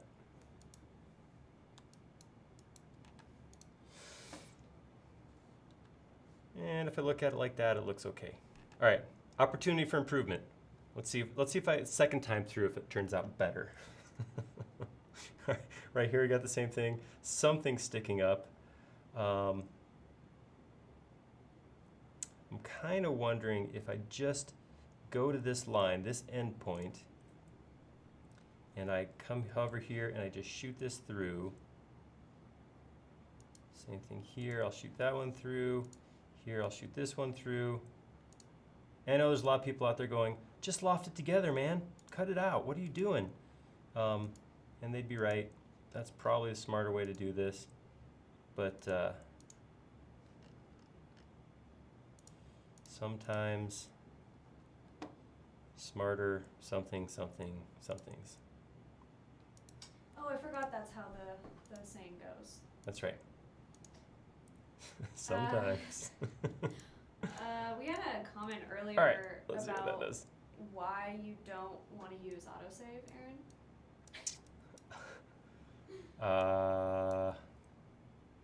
You guys are smart folks.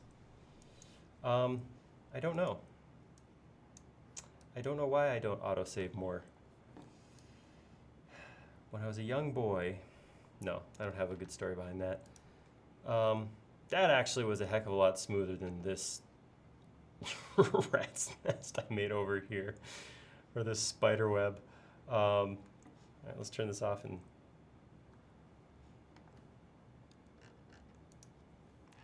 that's better. All right, I don't know. I don't use use it that often because I think I like the control, I guess. I got issues. I got control issues. I don't know. It's a smart thing to do, but I don't know. I think sometimes I do end up experimenting and kind of winging it and wandering off in a spot that I'm not sure is going to work. SketchUp has 100 levels of undo, so you can hit undo 100 times. It's pretty easy for me to go past 100 steps, especially if I'm doing native tools. I can hit them real fast. I can pop in and start drawing lines or deleting something, so I can go past 100 steps pretty easy. One of the things that SketchUp has under File is Revert. Revert will take your model back to the last saved version automatically. I kind of like the option of using Revert if I end up in a not so good spot. So I think I think that's in there somewhere. There's a pseudo legitimate reason floating around in that logic, maybe. So something like that. A thing. I don't know. I don't know if you guys bought that. Because I'm undisciplined and don't do what I should is probably the real reason. We also decided we're going to start a Kickstarter to have a light that will flash every time you should save. I want just throwing that out there. I love it. Is there a way we can hook that up to like social media so people watching can like hit a button and make it fly? It would drive me crazy, but that'd be so cool. I love that plan. Let's do it. All right. I'm gonna weld this corner or that piece, this piece. This piece somehow became unwelded.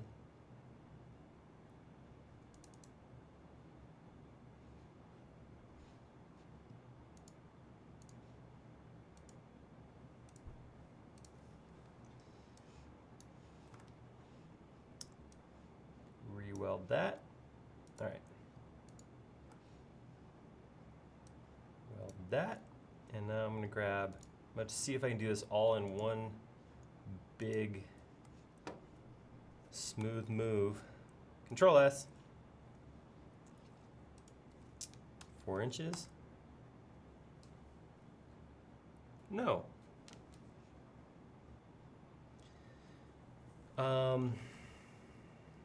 All right, let's see what happens if I try.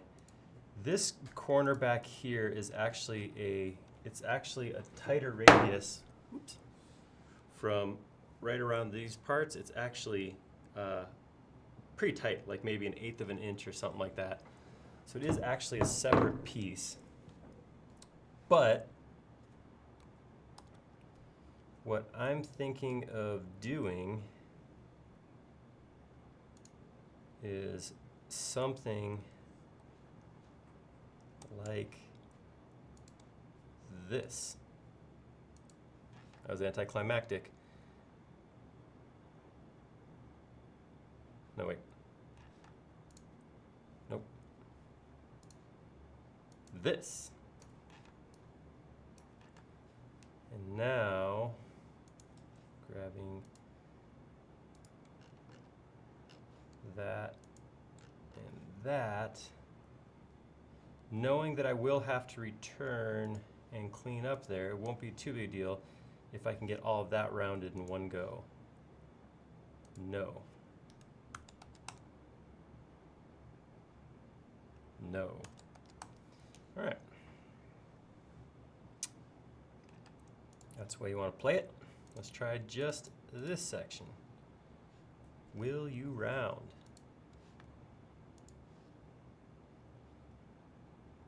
No. Seriously? Come on, man. Pull that out and try rounding that. Also no. All right, well, I'm gonna have to do it myself. 4 inches. 4 inches. Another 4 segment arc. And follow me. All right, and now I can take this, push this back in. Christopher Ryan is cautioning that the lower cutout is too thin.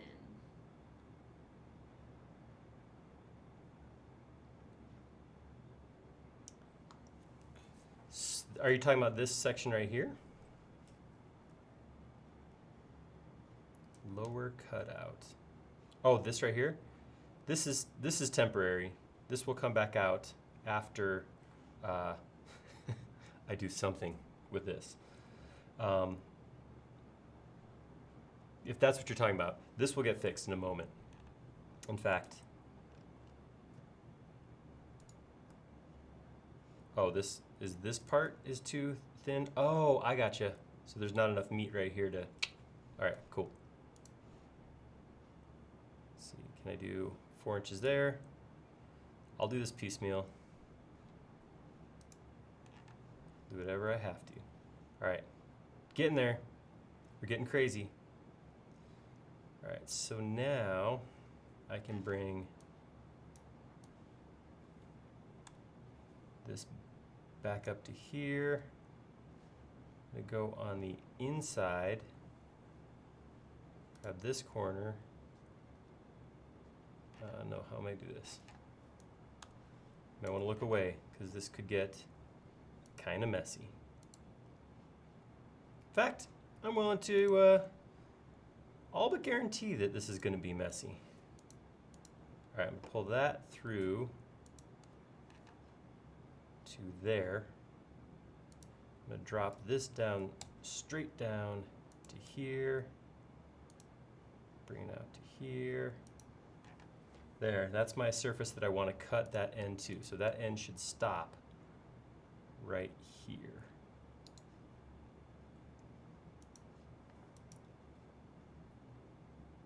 Oops.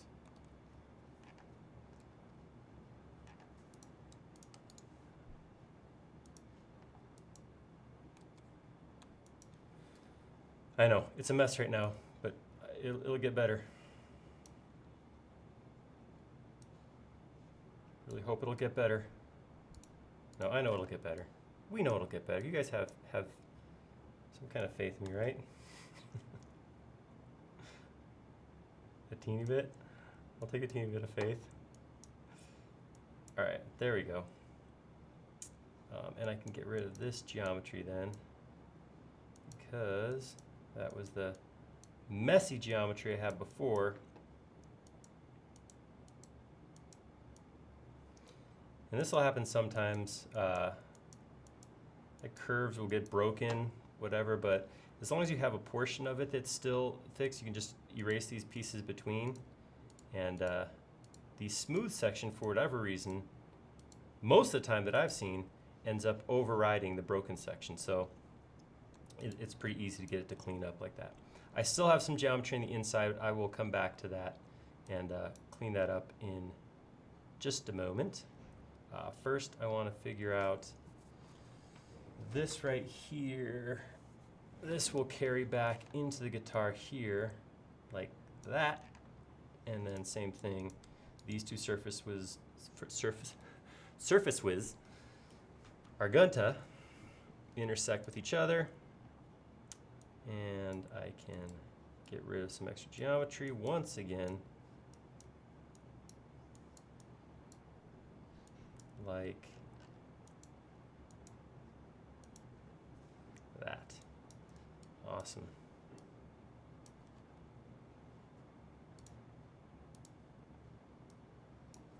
And same thing over here, this broken geometry.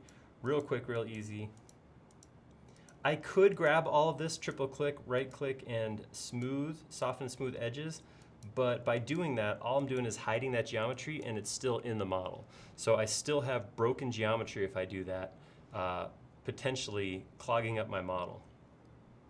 By going through and actually deleting the extra geometry, I end up with a much a lighter model in the end, because this could be hundreds or in the end thousands of faces that end up floating around. Right here, I'm just gonna hop inside. This may be, I don't know if I've talked about this, but this may be one of my favorite features of using a 3D mouse is the navigation is absolute. So what I mean by that is when you use orbit or zoom in SketchUp, it's relative to where your cursor is. So when I zoom in on a point, I can only get so closer, and it slows down as I get closer and closer and closer to a surface. And then eventually you do that thing where you pop through the other side, and then you're zooming on the next, whatever the next point your cursor is on. The momentum of the 3D mouse is absolute, so it just keeps going regardless of how close I am to something. So it makes it real easy to hop inside and do cleanup like that. So just, I don't know, something I felt the need to share. It's cool. David Conley wants to know, do you have cleanup installed? I do have cleanup installed, and I've been using cleanup a lot lately. That is a really cool tool. I use it, what I've been using it for is things like I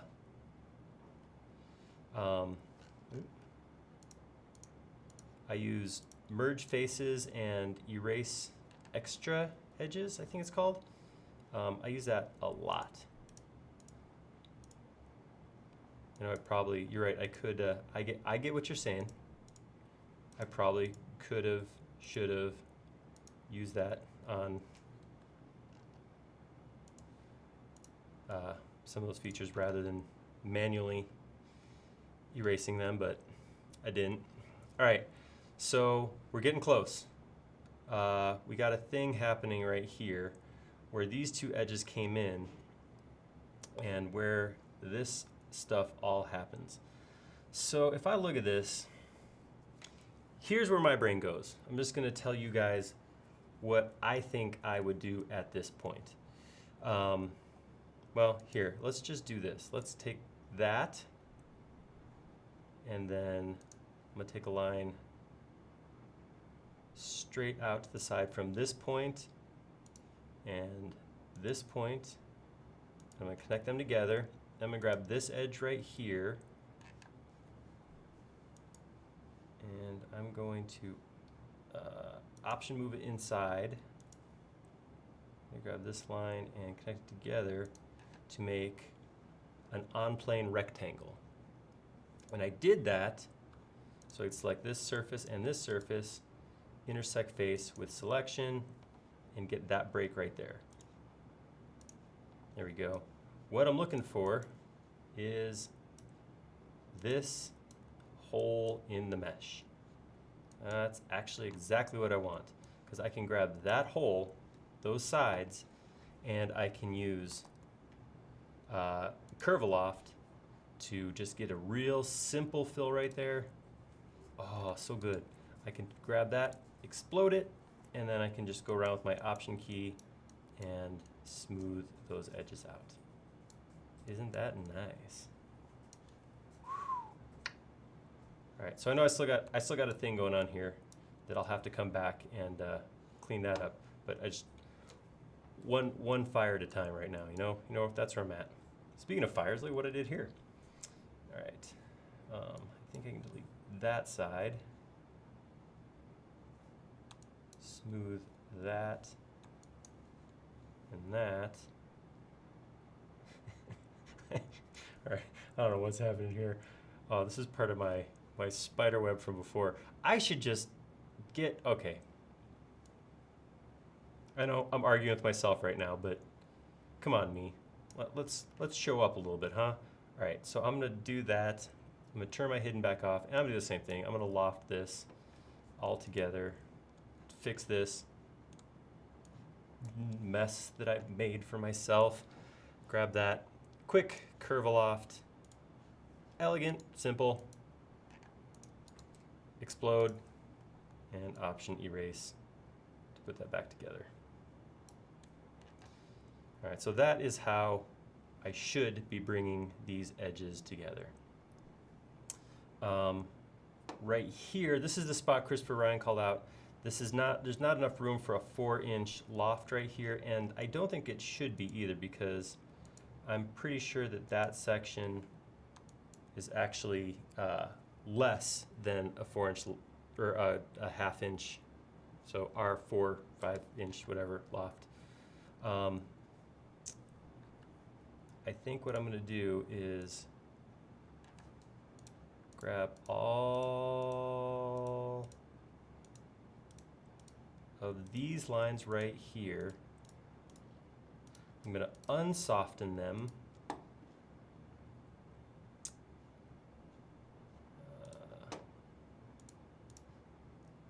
Get my hard edge back, and then grab that line around here.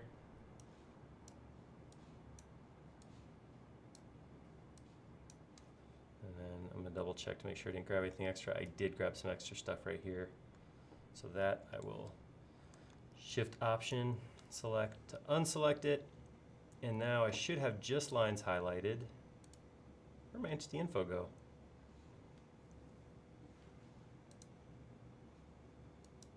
Huh. All right, just edges, 61 of them, 61 edges selected right now.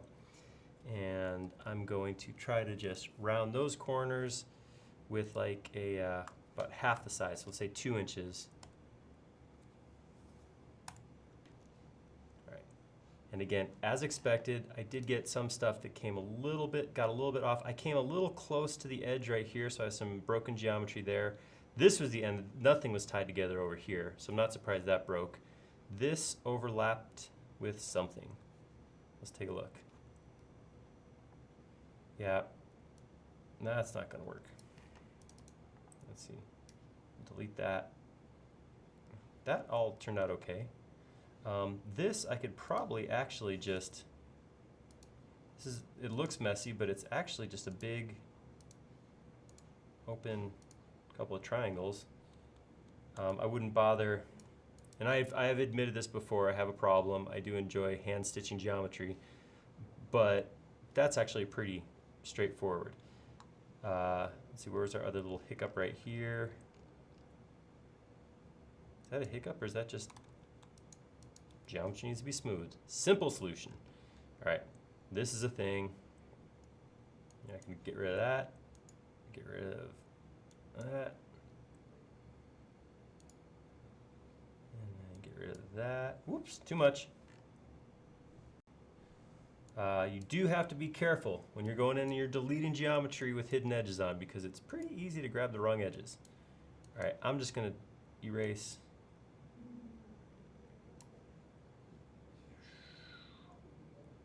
That's ugly. All right, we'll give it a try though. See what happens when I grab that geometry. Sure didn't get anything else. Sorry if my spinning's making you motion sick, I apologize. I'm gonna grab that.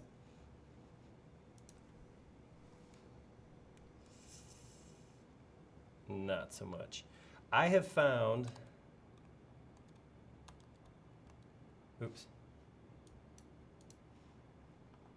I have found when you have, I don't know what the term would be, outy geometry, like this, stuff doesn't go well with curve loft specifically, because it ends up making that geometry poke in like we just saw. So I may end up just, ew, this doesn't look good either. I'm gonna go like this. Get rid of those points. Oh yeah, I'm making it all up as I go this time.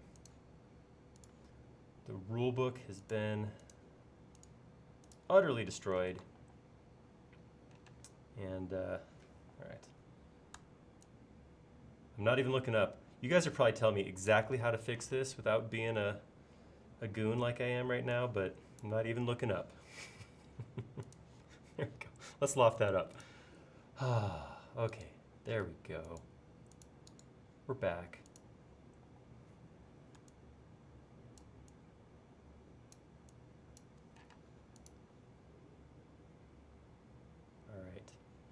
All right. Last piece, we have the same thing going on here for this section. where this is a probably, like I said, half the radius of our main, so we'll do another 2-inch radius on this section. How you guys doing? I got my own world. Apologize. I'm back. We're back. All right. Round that over. 2 inches. Boom. As expected, stuff is not perfect. But again, come in here. Look at what we got. That's a tough one. I'm just gonna go like that, cut that, and then erase that whole chunk. Same thing over here. I'll take it all the way back to here and erase that chunk. Maybe erase that little thing there too, because I don't know what that is. Back this down. There's probably a more disciplined way to go about this rather than round a corner, clean it up, round a corner, clean it up. There's probably a way to go about this where, I don't know, maybe I should have gone in order, one piece to the next, loft it, and worked around sequentially rather than hopping back and forth like this. But as usual, I am making everything I'm doing up and doing my own stunts at the same time, so I hope you guys are okay with that. Nope, we gotta unhide this line because that won't work otherwise. There we go. Grab that. One more big, beautiful loft. All right. Explode and reverse. Explode and reverse. And then I come in here with my Alt Eraser. I could triple click and soften smooth faces here, but I don't know. It's like that final step, you know, where you check the box and it's done, and I guess I'm enjoying manually doing that. All right. So there we got a thing. It's an all right thing. I would probably at this point go, I learned a lot, and hop back in and do it again if I were making this for real. But, well, I mean, I am making it for real. We're really doing this. And that was okay. There's a couple spots right here. I would like this probably a little smoother, maybe up here and here, these corners. This all turned out okay. This looks smooth. I like this. This half the body's great. But these chunks right here, I may come in and try to clean that up ever so slightly. Same thing there. I don't like that. That's a little too jagged. So there's a possibility that I would come back and clean that up. Maybe you guys can do that once I throw it up on Warehouse. You can show me how I should have done it, how that would have been better had you been in charge instead of me. I'm gonna slide this over. I'm gonna leave my big component here, but I'm gonna come down to my small component because the next thing we gotta do is we gotta throw these cuts into the face for everything. Here's my thought. I'm thinking what I'll do is draw this as 2D, drag it over, drop it on the guitar, merge it, then push-pull it on in. Hopefully that makes sense, and you guys are okay with that. So what it looks like is happening is we have a couple holes here. We have this shape. So somebody's asking, Christopher's asking the difference between soften and hide with the eraser tool. Shift is hide lines. And then Option or Control on Windows is smooth. Or softened. Softener. There's actually a difference between soften and smooth. I won't go into it here. Did a video a few years back on it though, in case you're really interested in the exact terminology and what it all means.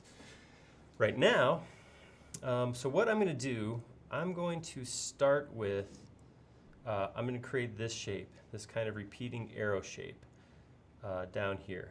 This is pushed in one level. You can see this is 0.563 in. Then there is kind of a trough that drops, a 1/4 inch trough that drops below that connects to this section right here. This section drops in Hold up.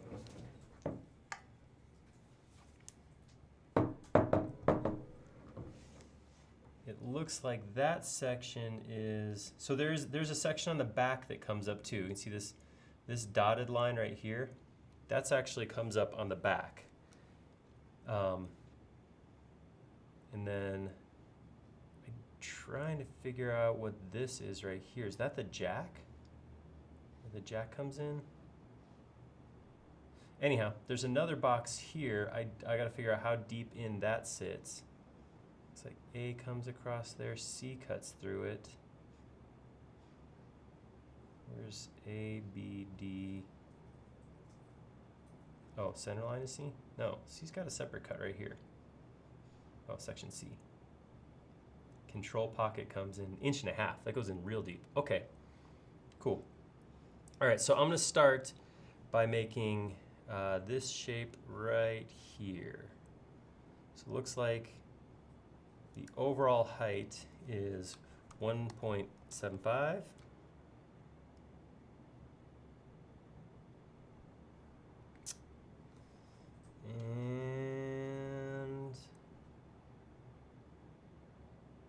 And I have an offset dimension here where that is. I guess I'll use that. 2.813. See, this is why fabrication guys got it even tougher than 813 than construction, because 2.813 is this hole. This is 0.484. 0.484 inches. Because I have that dimension on my tape measure. All right. So from there, come this way, 2.813, and that's my next shape. And did I actually? All right, so this will be half of it. Half of this pickup pocket. I like that. That's what I'm calling it. I don't even care. All right, so my pickup pocket has a radius of 0.046 inches. So I'm gonna do the same thing I did before. I'm gonna come down 0.406. I'm gonna come across 0.406. I'm gonna draw a circle of 0.406. And then I have a line that is at 15 degrees. So I'm gonna come over here. I'm gonna draw a line there, grab it, option rotate 15 degrees. This is where it's gonna intersect on this furthest out point. So I'm gonna grab that, option, drag it over to right there. So that is half of my pocket shape. I'm gonna grab it, option, flip it over, delete the middle line, and now I can take it, put it right there.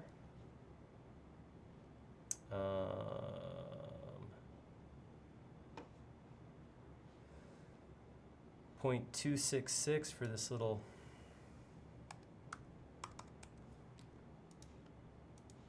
shape right there. Like that. Looking good. All right, that's gonna continue. I'm just gonna carry that long into the next shape, because this one looks a little different.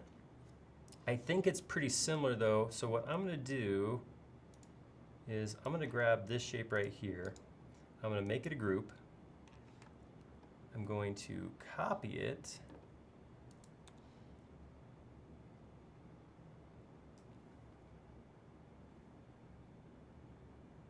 Seems like this dimension is pretty important. Move it to right here. I'm going to rotate that 10 degrees. And I'm close to the shape, it looks like. Oh no, that's pretty darn close. I don't have a whole lot of very specific dimensions here that I'm seeing. Move it along this line. Which is weird to me that there's not better dimensions on this pocket since this is the one that's odd. All right, but I'm gonna take that and explode it. Because what I want now, the only thing I really want is this and this. Because this is going to get copied now right to the middle point there. I think that was the middle point.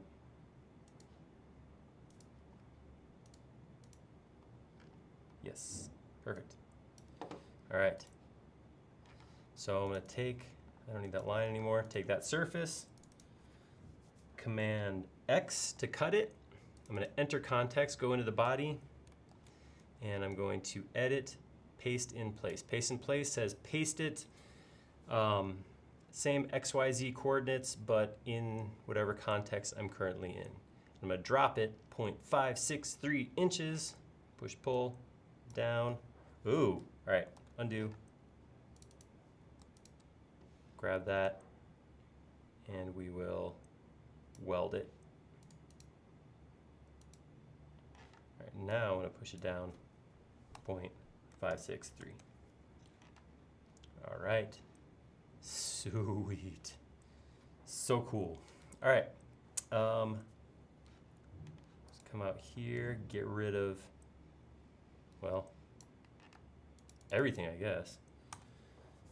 What's the next pocket we should stick in here? I'm a little confused, I'll be totally honest, believe it or not, with all this like stuff.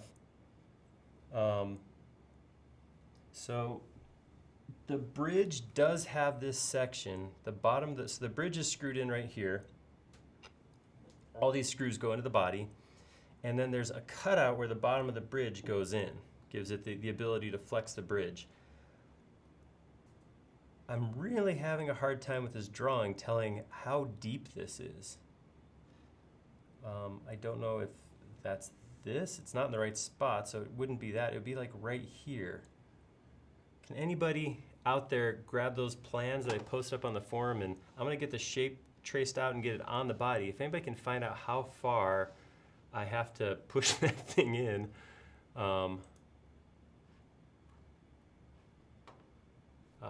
that would be awesome, because I don't know. I can't figure out what that is.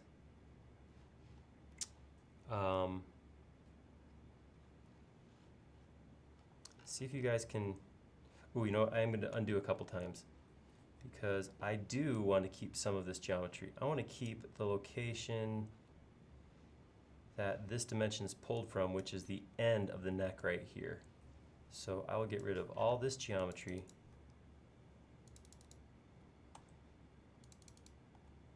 But I will keep this because I know that this is 7.313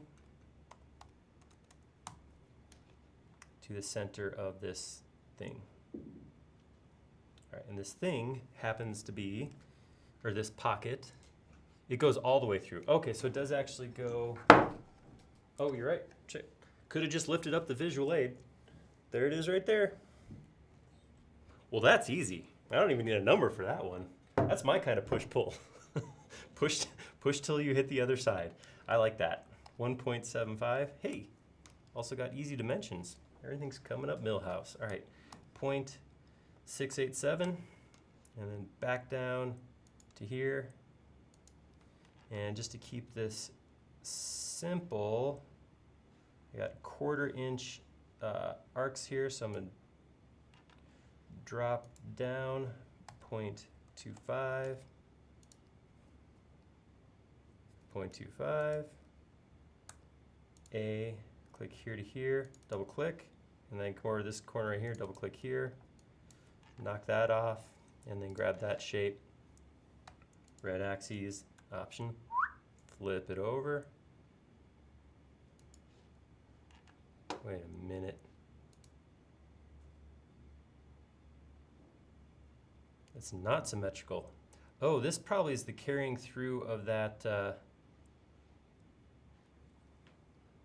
Oh no, it's because the bar actually attaches up here, so this portion of the bridge is actually a little longer. Interesting. Okay, well, we can make that happen too.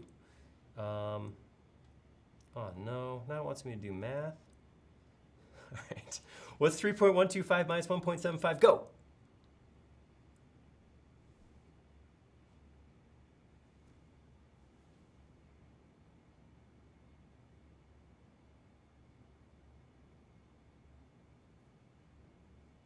Okay, fine, I'll do it myself. There's a lag, I think. Sorry, you guys probably by the time I get my calculator pulled up will have already figured it out. What did I say? 3.125 minus 1.75, 3.375. So 3.375. No, 1.375. Wow. It's Friday. Yeah, obviously. So I'm gonna grab all of this and then shift it up to here. All right, now we grab this. I'm gonna grab it again by this same point.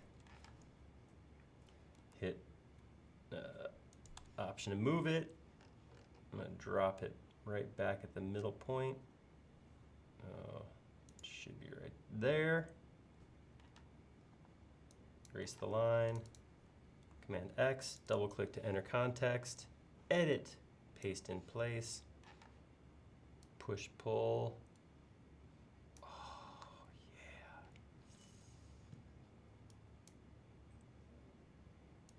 That's looking pretty sweet.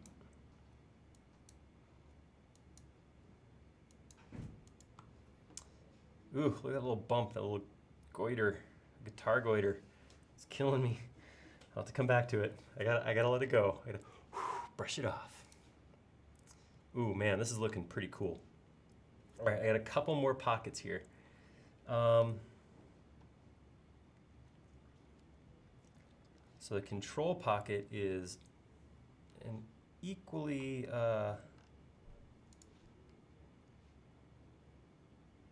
weird looking shape. All right, but this is cool because it's giving me the center of a bunch of circles. So all I have to do here is come in and figure out where the center of the circles are, draw the circles in, and then I can just connect the edges. So here, my first one is 4.44, and then it's up 3.25. And from right there, all I have to do is draw a circle with the radius of 0.438. So I'll do that. 0.438. And another one, let's see, next one over is going to be, there's so many lines. I was going to use this one. Oh, there it is. All right, so I'm going to come over 5.85 and then go up 1.813 and draw another circle, this one being 3.75. 0.375. Yes, the decimal point does make a difference, or so I've heard. Next one is at 5.718, and that one comes up 4.25, and that circle is 1/2 inch. Love it. Hey Aaron, 0.5. can you change the color of your lines so you could easily differentiate the line work versus the. That is thinking. Somebody's on the ball out there. Let's do that. Let's go to Styles. Let's go to Edit and go to Edges and change from all the same. No, we can leave it all the same. We'll just change it to, I don't like that red color. Let's give me a bright red. This is rock and roll we're talking about. You have a subtle color. There we go. Oh, I'm in context right now. I'm drawing in the group currently. That's okay because, you know, living on the edge, that kind of thing. Aerosmithy with it. This one's up, 5.310, enter. And this circle is 0.625 radius.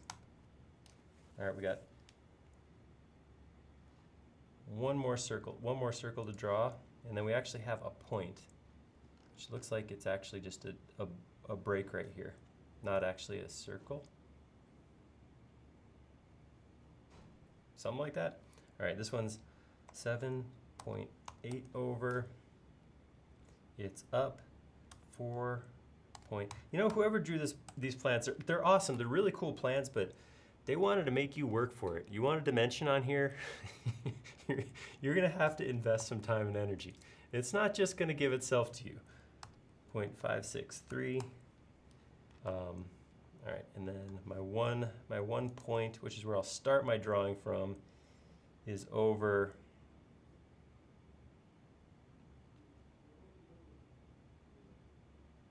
right there. Excuse me. 7.08, and it's up 3.3. All right, and from there, I shall start. And what I'm doing here is I'm grabbing the outside most point. That was not the right one. So I'm just grabbing the corner that's closest, or the furthest on the outside.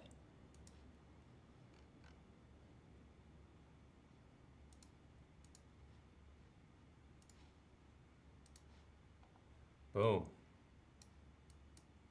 Now, I'll be honest, this was more like the thing that I was expecting the body to be.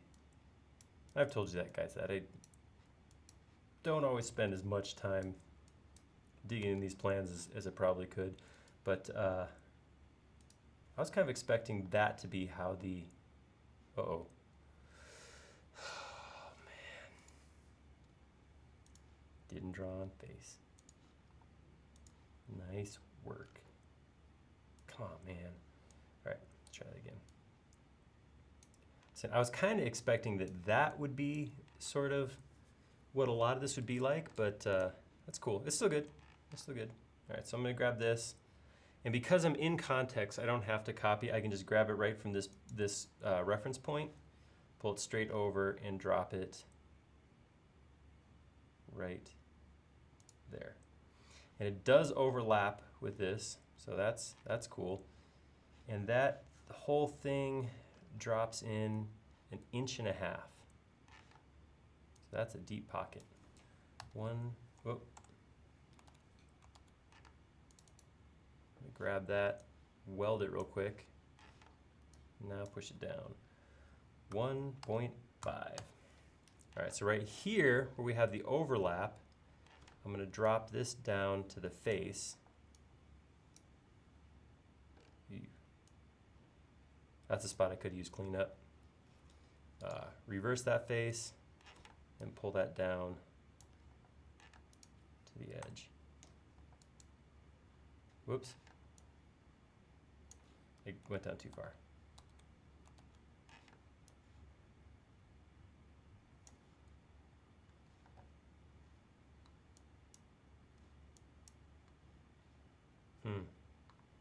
Something happened here.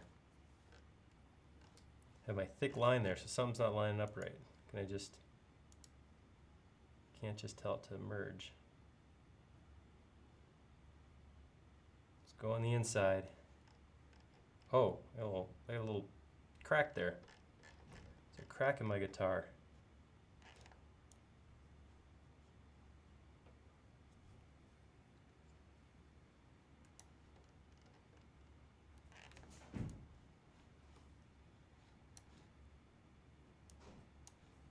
Undo. I'm backing it up. Back it all the way up. All right, so something happened right here first. All right, here's my first issue, I think. All right, that looks better. Now if I drop this down, right there,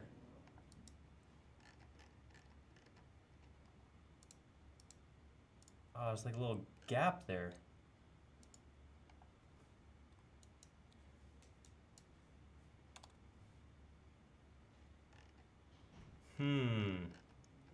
Time to troubleshoot.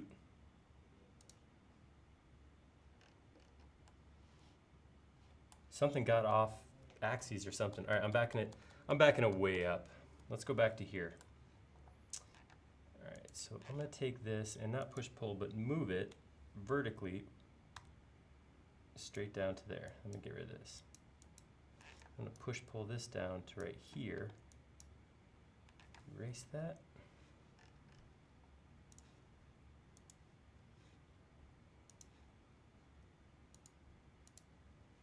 What are you doing to me? Make me look bad in front of all my friends.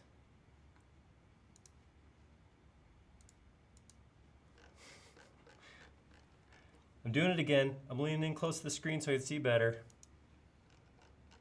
Hey What? Aaron, Katya's wondering if Something it's hidden geometry check time. Maybe.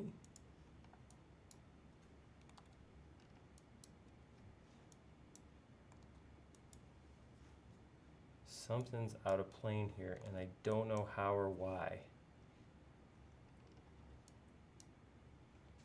Huh. This is odd.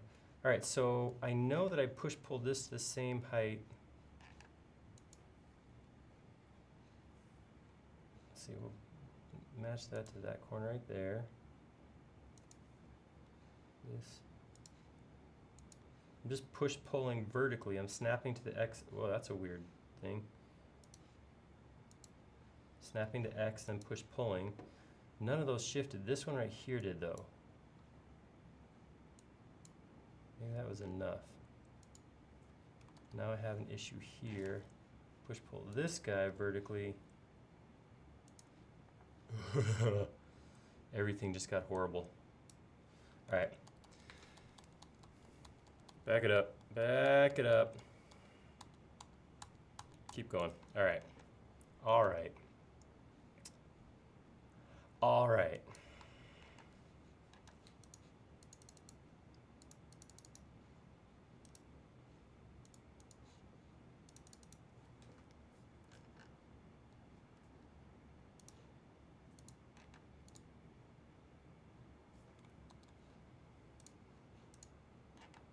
All right.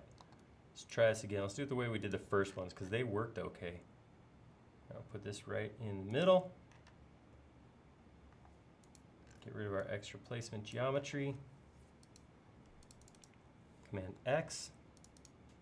Ooh, you know what? I'm gonna do this. I'm gonna increase our chances of success because I'm tired of this. I don't want to play with this anymore. I'm gonna bring this up like this. Now edit, paste in place. Grab that, drop it 1.5 inches. Now we'll take this over here, this over here. Drop that down to here. All right. And there we go. Alt erase a couple of these, smooth these pieces out. Yeah, that's the stuff. All right, we are getting so close to finishing this body. All right, the last piece, two pieces. So there's the piece on the back, and then the hole for the jack. I'm trying to tell how deep this jack pocket goes. I'm assuming it goes pretty deep. because that the 1/4 inch jack has to slide in there. So I'm assuming it goes down pretty far. Is that what this is, or is this the same control pocket? Yeah, a nice. Somebody just asked if I wished I had picked a simpler style guitar to model. This is what it's all about, right? Like I said, I suffer so you don't have to. Merry Christmas. All right. Can somebody look on the thing, another technical term, and see if they can track down how deep this jack pocket is? I'm inclined to think it's 1.5 inches, the same as the main pocket, but I don't know. If you guys could, if anybody can track that down, that'd be cool. And I'm going to put in this first circle at 8.875 over. And I'm going to come up 3 inches and put in a circle of 0.375. All right, now what we got is a line from here, 1.75, a circle with a radius of 2.66 or 0.266, and then that whole mess rotates 37.5 degrees. Dave and Christopher have confirmed 1.5. Woo! Love it. Make a good team. All right. Now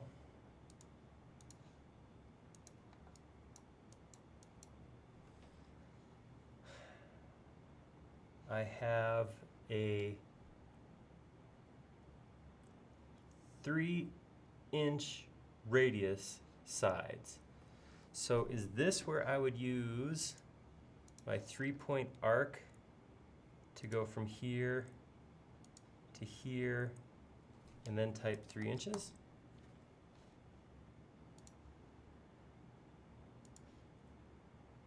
Oops. All right, I forgot to make the I'll give it 6 sides. From here to here, 3 inches.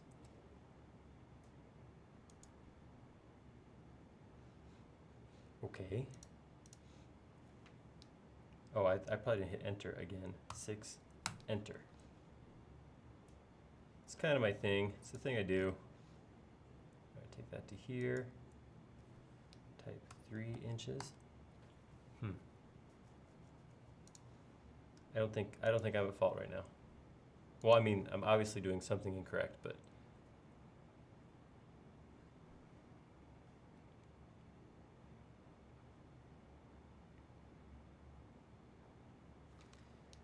is this where I have to type 3-inch R?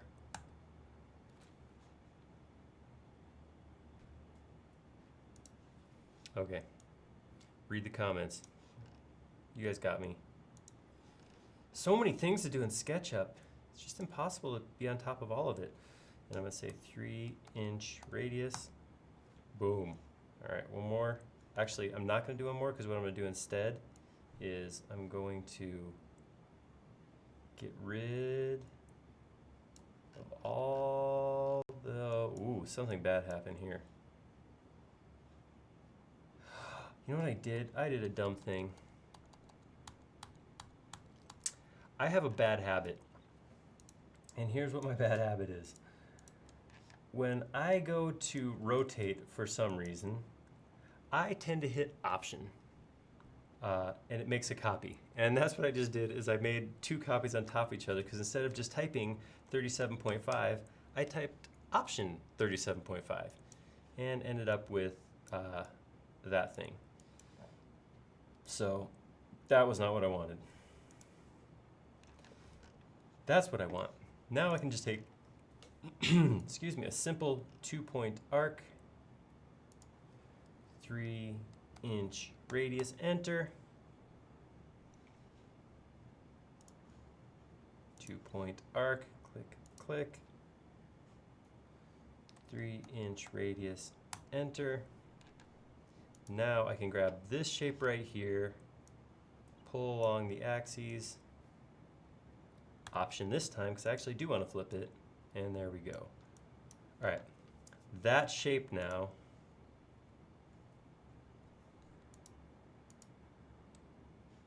I'm going to grab from here, option copied over, position it out of context, Command X, double click in context, paste in place, pull that down. All right, and then I can do a little cleanup since I didn't weld before that time. Super sweet.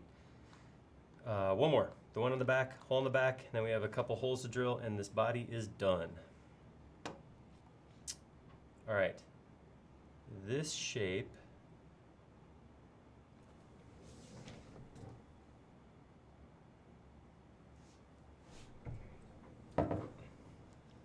starts with this shape, which maybe we can come over here and save this.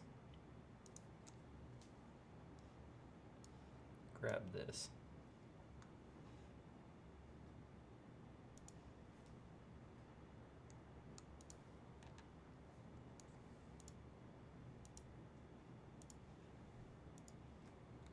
I'm going to copy that. I'm going to undo a couple times to get rid of that. Come over here.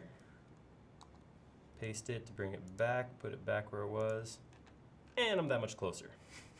All right, time saved.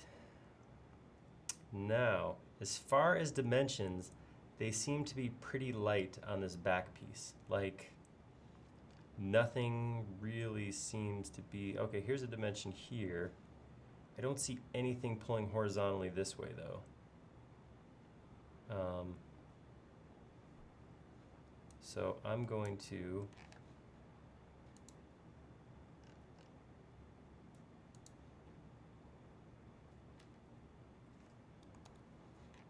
did not mean to grab those lines.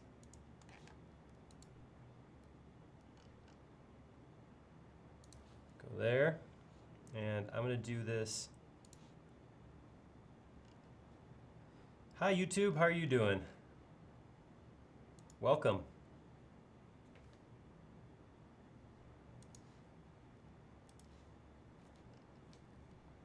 Let's see, what's this? All right, I'm gonna call it 0.25.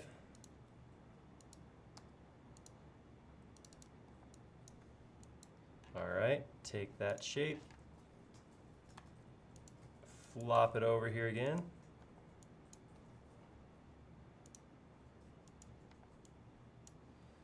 And there, oh, but here's the thing. Well, we can still make it work. I'm gonna grab that shape.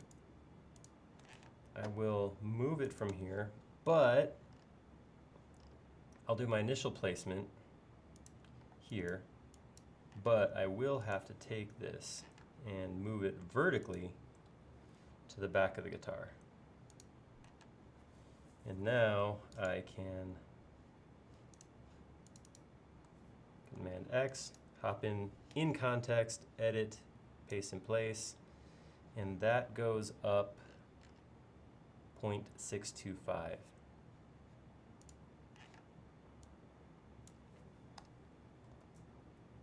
Oops.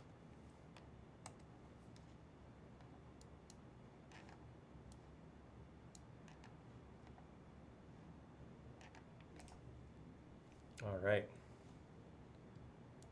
Man, that was painless.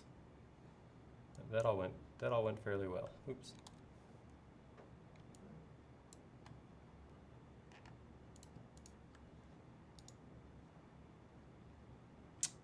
Reverse my faces there, smooth that corner, delete, whoops. Had to say something about it going painless, being painless, didn't I? Shut up, dude!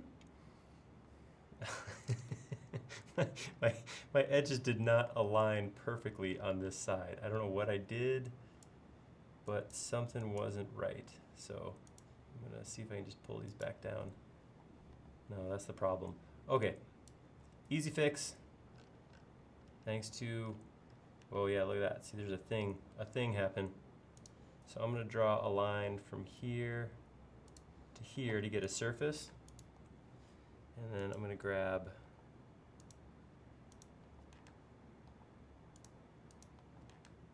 this line and this line,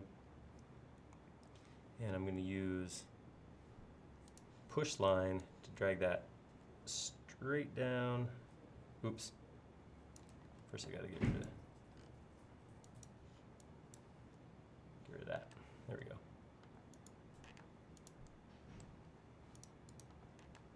All right, now I'll grab that and that. Use push line to drag that straight down to the surface there. And then, there we go. Whoops. A lot of whoopsing here. Must be getting towards the end of the model. There we go, that looks better. Nope. Something's still not meeting up right. Oh, right there.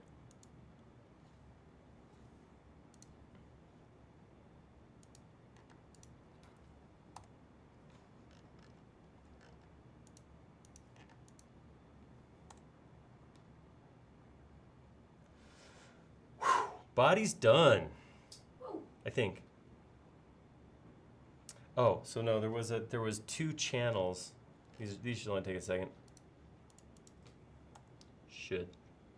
One of my favorite words, especially when you're designing something. Should be good. There's a little channel right here that goes between these two. Looks like.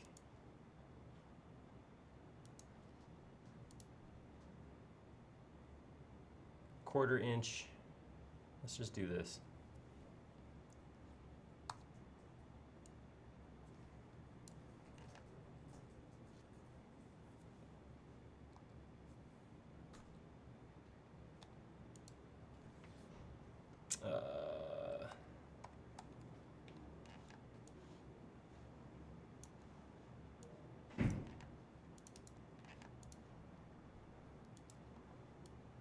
Let's take this, get rid of this, get rid of all my extra geometry. I'm going to grab this cylinder I just made, and I'm going to, why am I locking to that axis? Oh, because I'm on a surface. Keep forgetting that.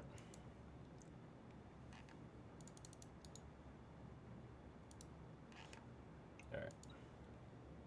Bring that up, and now I'm going to grab it, bring it over here, grab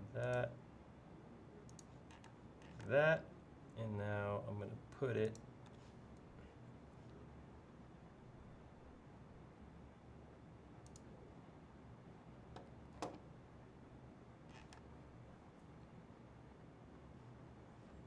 comes in right at, wow. Sometimes, you guys may find this if you ever use 3D mouse, but there's a point where what's throwing off my 3Dness, my 3D animation is this big guitar out here, because it's swinging stuff around the center of that big model. So having that big monstrous thing behind me swinging around is causing a little bit of an issue. All right, so that looks like it goes through. I didn't quite make that long enough, but I can fix that. Pull that through there, pull that through there. All right, and now I have this, which I can say subtract that from this. Uh-oh, it's telling me it's not a solid.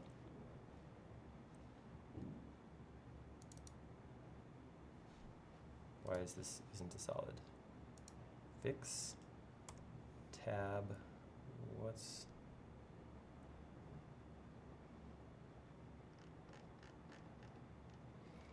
Nope, gonna have to leave my head closed for this one.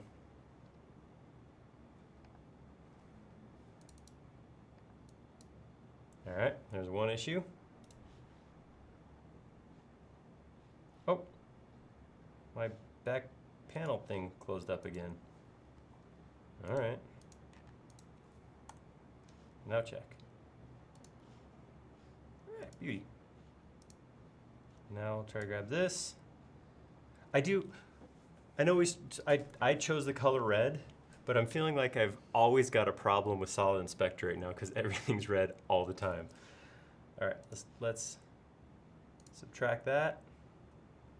Look at that. There's a little spot nobody will ever care about having that in the model, and we did it. All right, I think we're good.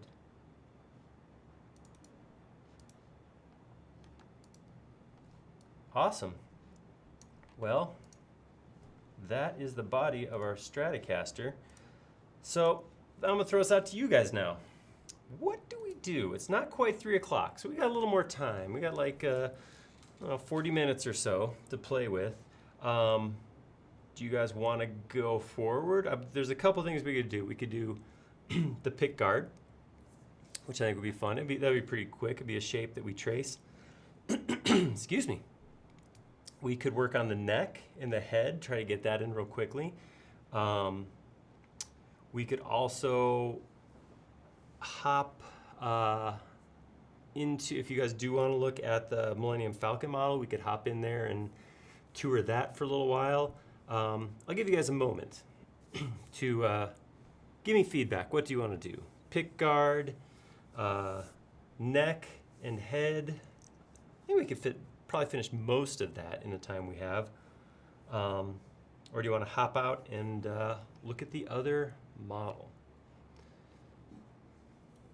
Yes, I think you are right, Martin. I do believe that cable hole, I think that's this right here, it actually does go at an angle. I put it in straight because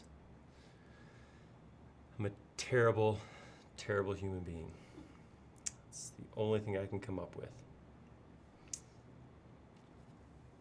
All right, so we got finished the guitar. We got so we got one vote for screw holes. I'm sorry, Alec. I don't think you're gonna get a lot of backup on that one. Got 4 or 5 Millennium Falcon votes. One for finish the guitar, one for a pick guard.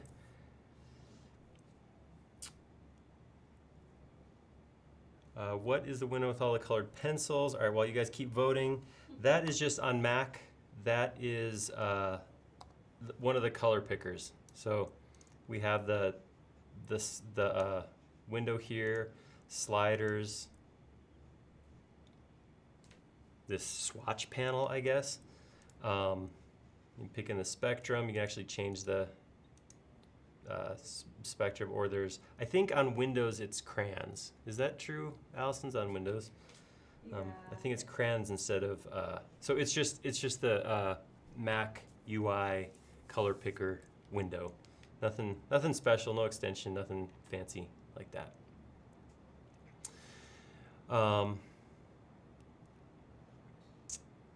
I'm sure that Dave, you do have some beautiful screws that I could drop into this thing. I've seen Dave's, I'm gonna get rid of the big one. Get back to, there we go. That's better. I've seen some of Dave's screw models, and they're nice.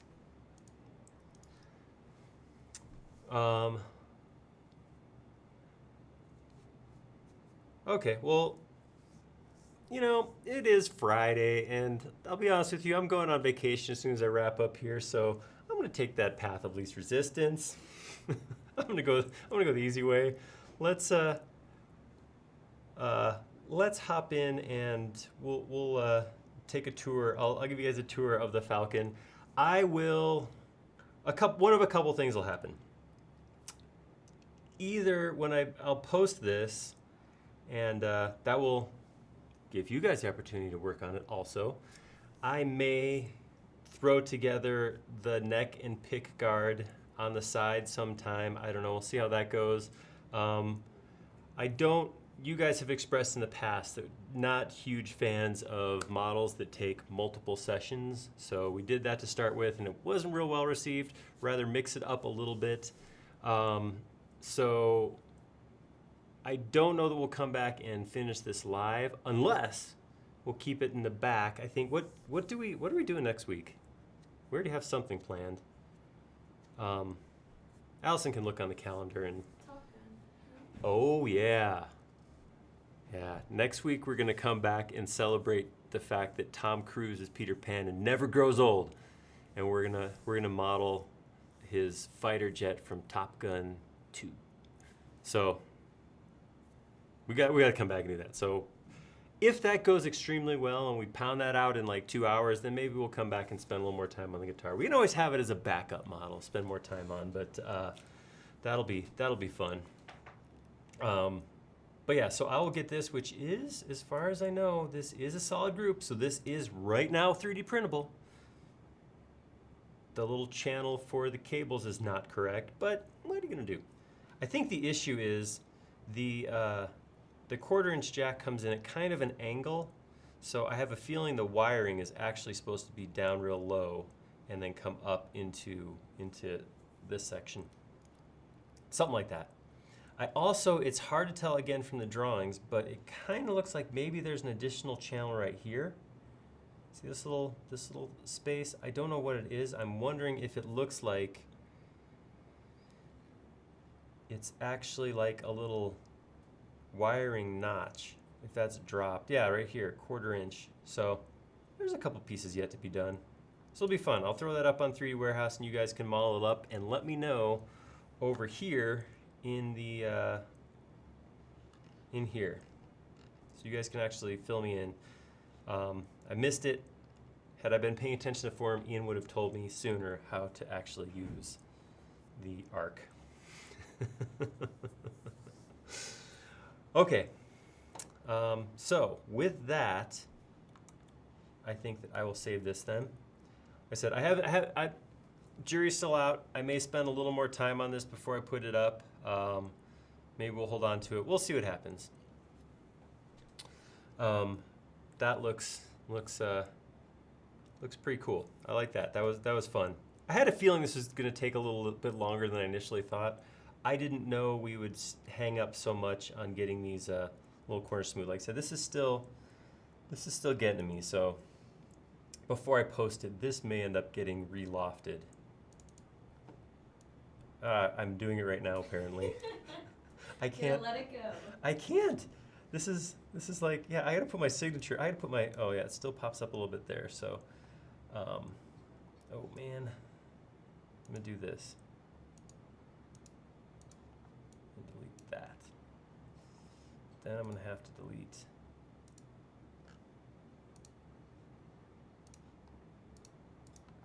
that. All right. Yeah, I got issues. All right, I'm just gonna loft this again real quick, and then maybe I'll be able to leave this model. So did that go good, or did that?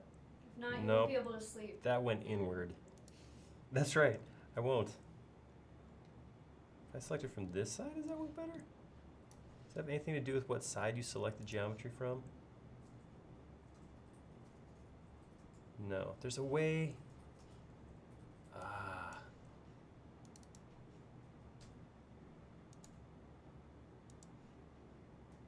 I don't remember how to do this.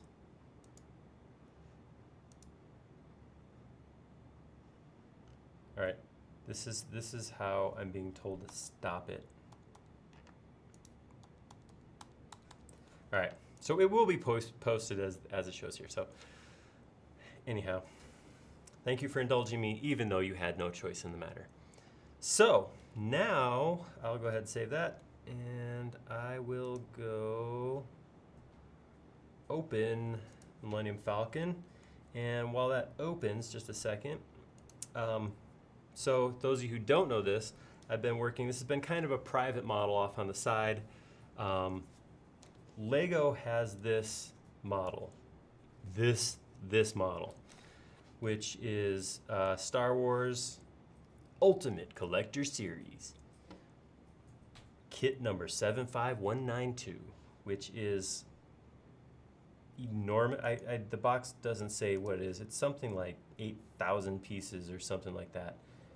It is enormous. The instruction manual, so if you guys don't know, you can go to lego.com and download a PDF of almost any Lego kit that's ever existed. which is super cool. There's actually a couple of extensions out there and some collections on 3D Warehouse of Lego parts. That is really neat because you could actually go out there, you could go grab a kit that you really like, and you can go put it together in SketchUp. I know there's Lego Digital Designer and Bricks something or other. There's a bunch of other tools to do it, but we're on the SketchUp channel talking about SketchUp. So this is melding like three things that I think are cool into one: SketchUp, Lego, and Star Wars. So this is like an $800 Lego kit, which kind of blows my mind that that people spend $800 on this. Well, I mean, it's awesome. That's not to sell it short, but it's a lot for Legos. So anyhow, what this kit does is what this instruction manual does. The instruction manual is something like hundreds of pages, but it goes through each kit. Of course, there's a section of Legos in different bags. So you can see here, as you click through here, there's actually 17 different bags of Legos to make the entire thing, which is also nuts. The whole thing's kind of nuts. But you can actually come through here and just one piece at a time, you can actually see how it goes together. So what I decided to do, as it's unlikely that I will get the go-ahead to spend $800 at home on this particular Legos, I decided to instead just build it in SketchUp. So here's where I'm at. This is just having finished bag number 11. So we can actually tour through here. If I back it up. So this was bag number 1. This is basically the frame, the structural frame of the entire Millennium Falcon. So these are all the pieces that went on the frame. So what I started doing was, with this PDF, I went through and started modeling each piece as it was required. So this red brick right here was piece number 1 that I modeled, and I created it and saved it. Now, I didn't know this about Lego, but Lego is actually built, and it is Lego. It's like Share. There's not shares, there's just Share. All these pieces are Lego. We are Lego. It's a collective thing. Lego is built on a very specific set of dimensions.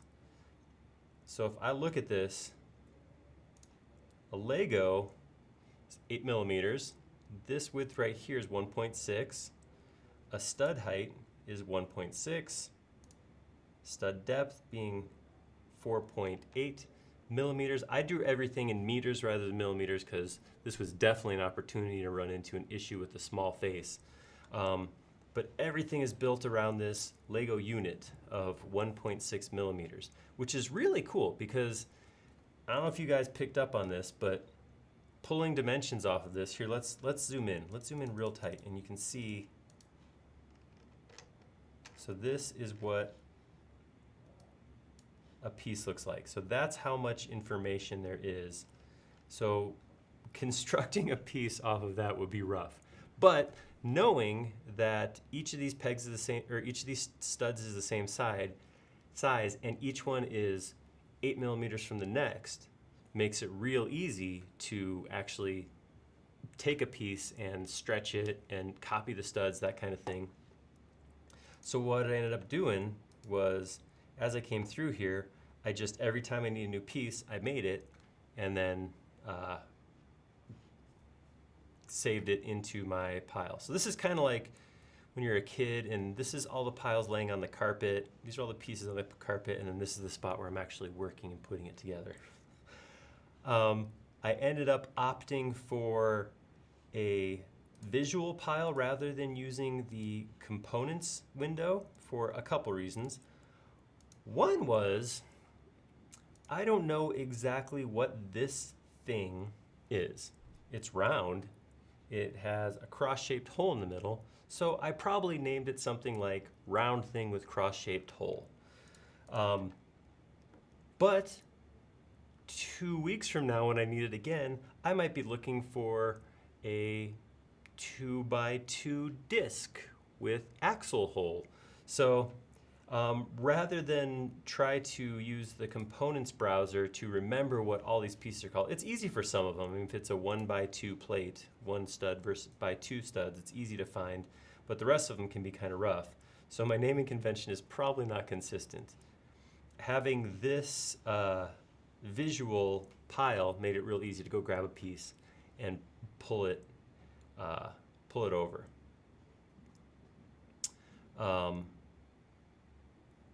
The other thing that I ended up doing, yeah, Mark, is anybody else having audio issues?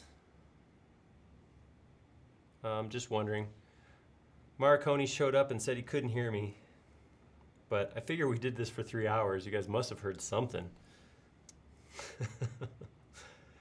Just to throw out, the other thing was this. I ended up ditching the geometry. I originally had, the underside of a Lego has the holes that help you connect things to it. I ended up getting rid of it because it was literally hundreds of thousands of faces in my model that I got rid of, just optimized to keep my model light enough. The other issue, I said I dropped the components, or I did this instead of the components window, was because I found that once I had this many components, and I can't remember, I can look at how many different components instances there are in a second, but once I had this many components, having the browser here started to slow down my model. So keeping it closed, everything was actually real snappy. I'm still surprised how well SketchUp functions with as big of a model as this is, but I think that's because of my layering and components. We can take a look at that a little bit deeper right now. So if I look at what this model is made of, I'm going to go to Window, Model Info, and I can look at statistics. All right, so this model currently has 3.5 million edges, 1.2 million faces, 5,500 components right now. That is made up of 517 different components.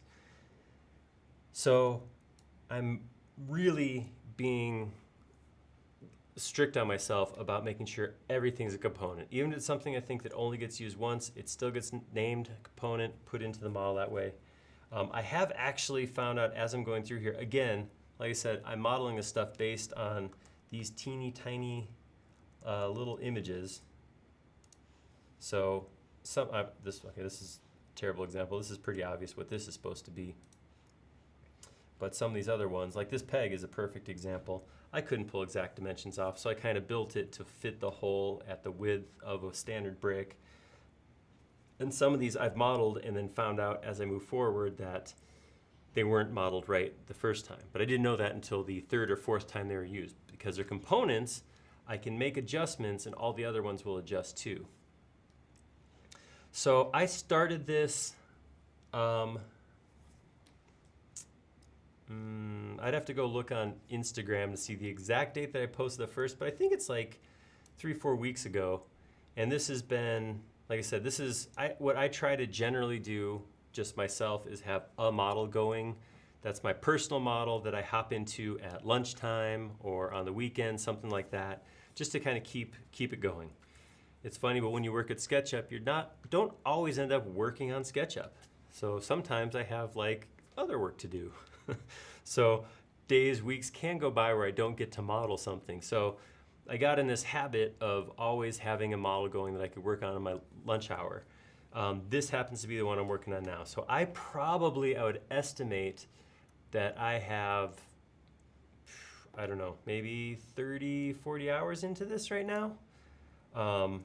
And like I said, that's intentionally relaxation time. It's fun time. If it starts to get to the point where I'm sweating when I'm working on or getting frustrated, then I just kind of put it down and walk away. It's supposed to be enjoyable.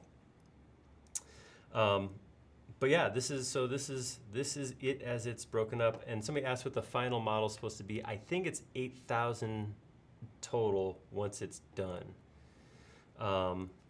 And yeah, there's a couple neat things. Neat thing is this Lego database will end up being quite large. I'll post this once it's done on the warehouse. You guys can play with it and take a look at it. But just to show you how this all builds up layer by layer. So this was bag 1. Bag 2 was this landing gear pieces. Bag 3 ended up kind of bulking out the frame, and this was where I got happy and geeked out a little bit, but like these kind of things. So there's 2 things that came up here. So Ian's saying I started the thread on the forum 23 days ago. On the forum, I try to, every time I finish a bag, I post a couple of pictures just to show what that looks like. So there's a couple instances here of things I did. This chess, what do they call it? I forget what the name of this is. Who's got the name of the, that it's not chess, it's something else. I can't remember what it's called, but this board's actually painted. So these faces actually have black, white, and dark gray on them. So I actually painted this one. These ones right here actually ended up, I found an image. So these are actually printed with the, no, Hollow Chess is Star Trek. This has a different name. So I found the image. You see it's kind of low quality, but these are actually printed onto, silk screened onto the Lego. So this actually ended up being saved as a piece. This right here is actually a sticker. So I actually made a separate piece that was just a surface, and I somebody uploaded the image of the stickers that come with the kit, and I just put that on there. So this rectangle is actually floating just 1.1 meter off of this shape behind it. So grab these, slide it up just so you can see. So it looks like that, but this is actually just a separate piece. Oh, here, look at X-ray, and you can see it's floating just off the back to prevent the Z fighting. So, whoops. All right, we got everything back. So what I did, as I finish a layer or a bag, I just group it together and put it on its own layer. Some stuff, that's a bad example.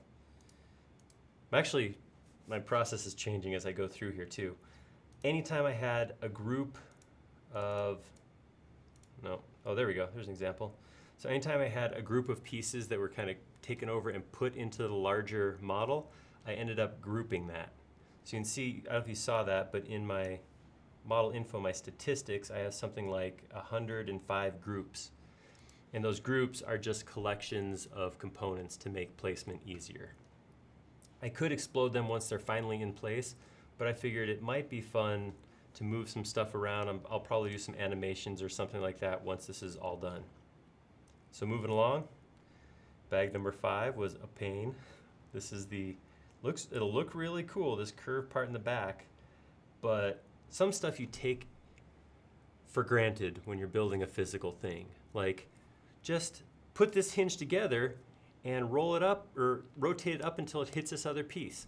That's great in the real world.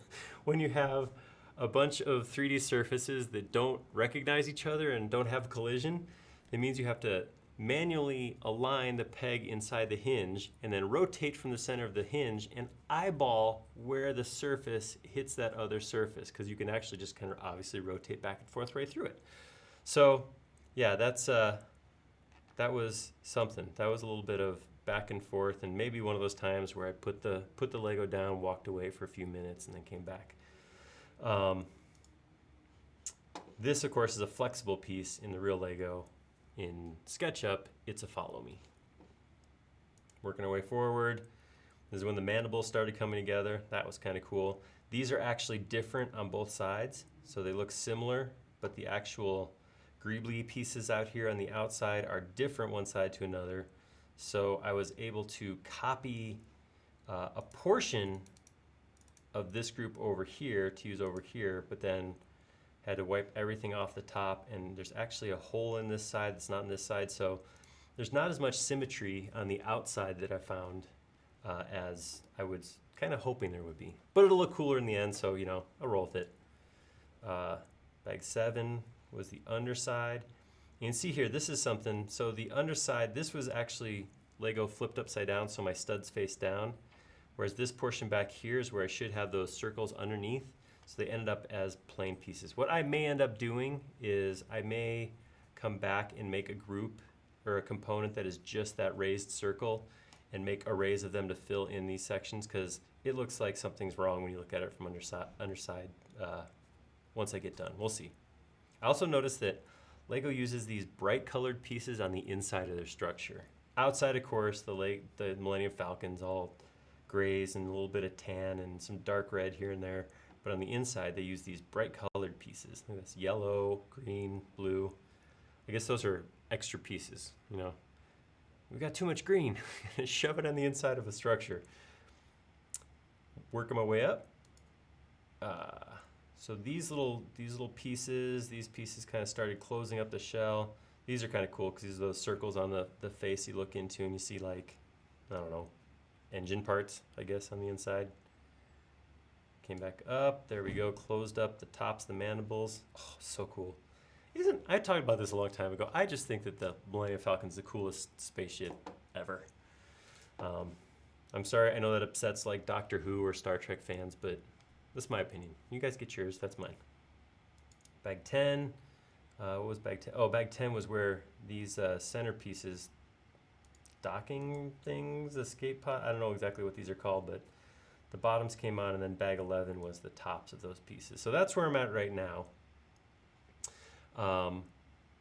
And it's awesome. I don't know if you guys have ever done anything like this, found instructions for building something totally different that's actually, you know, not intended to be a 3D model and try to do it, but it's really been a blast, especially if you like the subject matter and you enjoy Lego. I think there's a symmetry between what SketchUp is and what Lego is. It's that building tool, it's that imagination, it's 3D. Obviously Lego's physical in your hands, whereas SketchUp is kind of limitless. Yeah, pretty cool. Oh, and the turret. Sorry, distracted. I got to build the turret. That was pretty fun too. But yeah, it's worth doing. If you're ever looking for like a fun model, and like I said, I absolutely advocate for this. You should be modeling something. If you model at work and you model, you know, whatever, houses, buildings, that's awesome. If you want to keep developing your SketchUp skills, though, maybe go model like a tree on your lunch hour, or go, you know, download plans for a Corvette if you like Corvettes, and try to model the body of it. It's going to do so much for your modeling abilities and your model skills to keep that going and modeling different things than what you're used to modeling. So absolutely do that. As far as this model goes, I'm going to keep going. One way or another, I will finish this. It may take me another 23 days. We'll see. I'm on bag 11 out of 17, so I'm on the tail end of this project. I will maybe we'll pop it up again in live stream. If you guys do want to keep an eye on it as it comes together, it is on the forum. I don't know if I'm allowed to do it or not, but you can also follow me on Instagram. I have a chat or a stream there, Aaron Making Stuff, all one word, and I post updates there. So yeah, it's a fun model, but like I said, really, I'm more than happy you following me, but I would love to see you guys doing this kind of thing and then show me your models.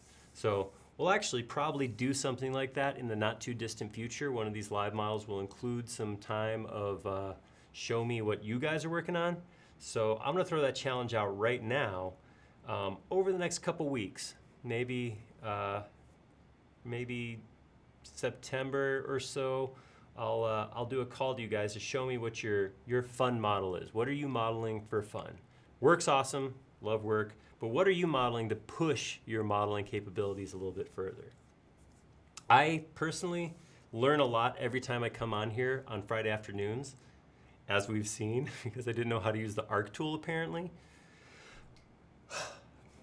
Anyhow, I love coming on here though, getting tips and input from you guys, because I think there's so much to learn all the time in SketchUp. I think there's so many things that I have yet to learn, and the only way I get to really learn that stuff is by keep going, keep pushing, keep trying new things, and that's kind of what this is. This is just a different way to model. So yeah, so that's kind of where I wanted to get to. Hopefully, you guys enjoyed all of that as we muddled our way through building a guitar and give you guys a quick look at my personal model. I believe Allison is 2 L's and an I. Is that correct? Yeah. Allison. It's okay. Redundant letters in names are cool. So, in case you guys didn't catch that.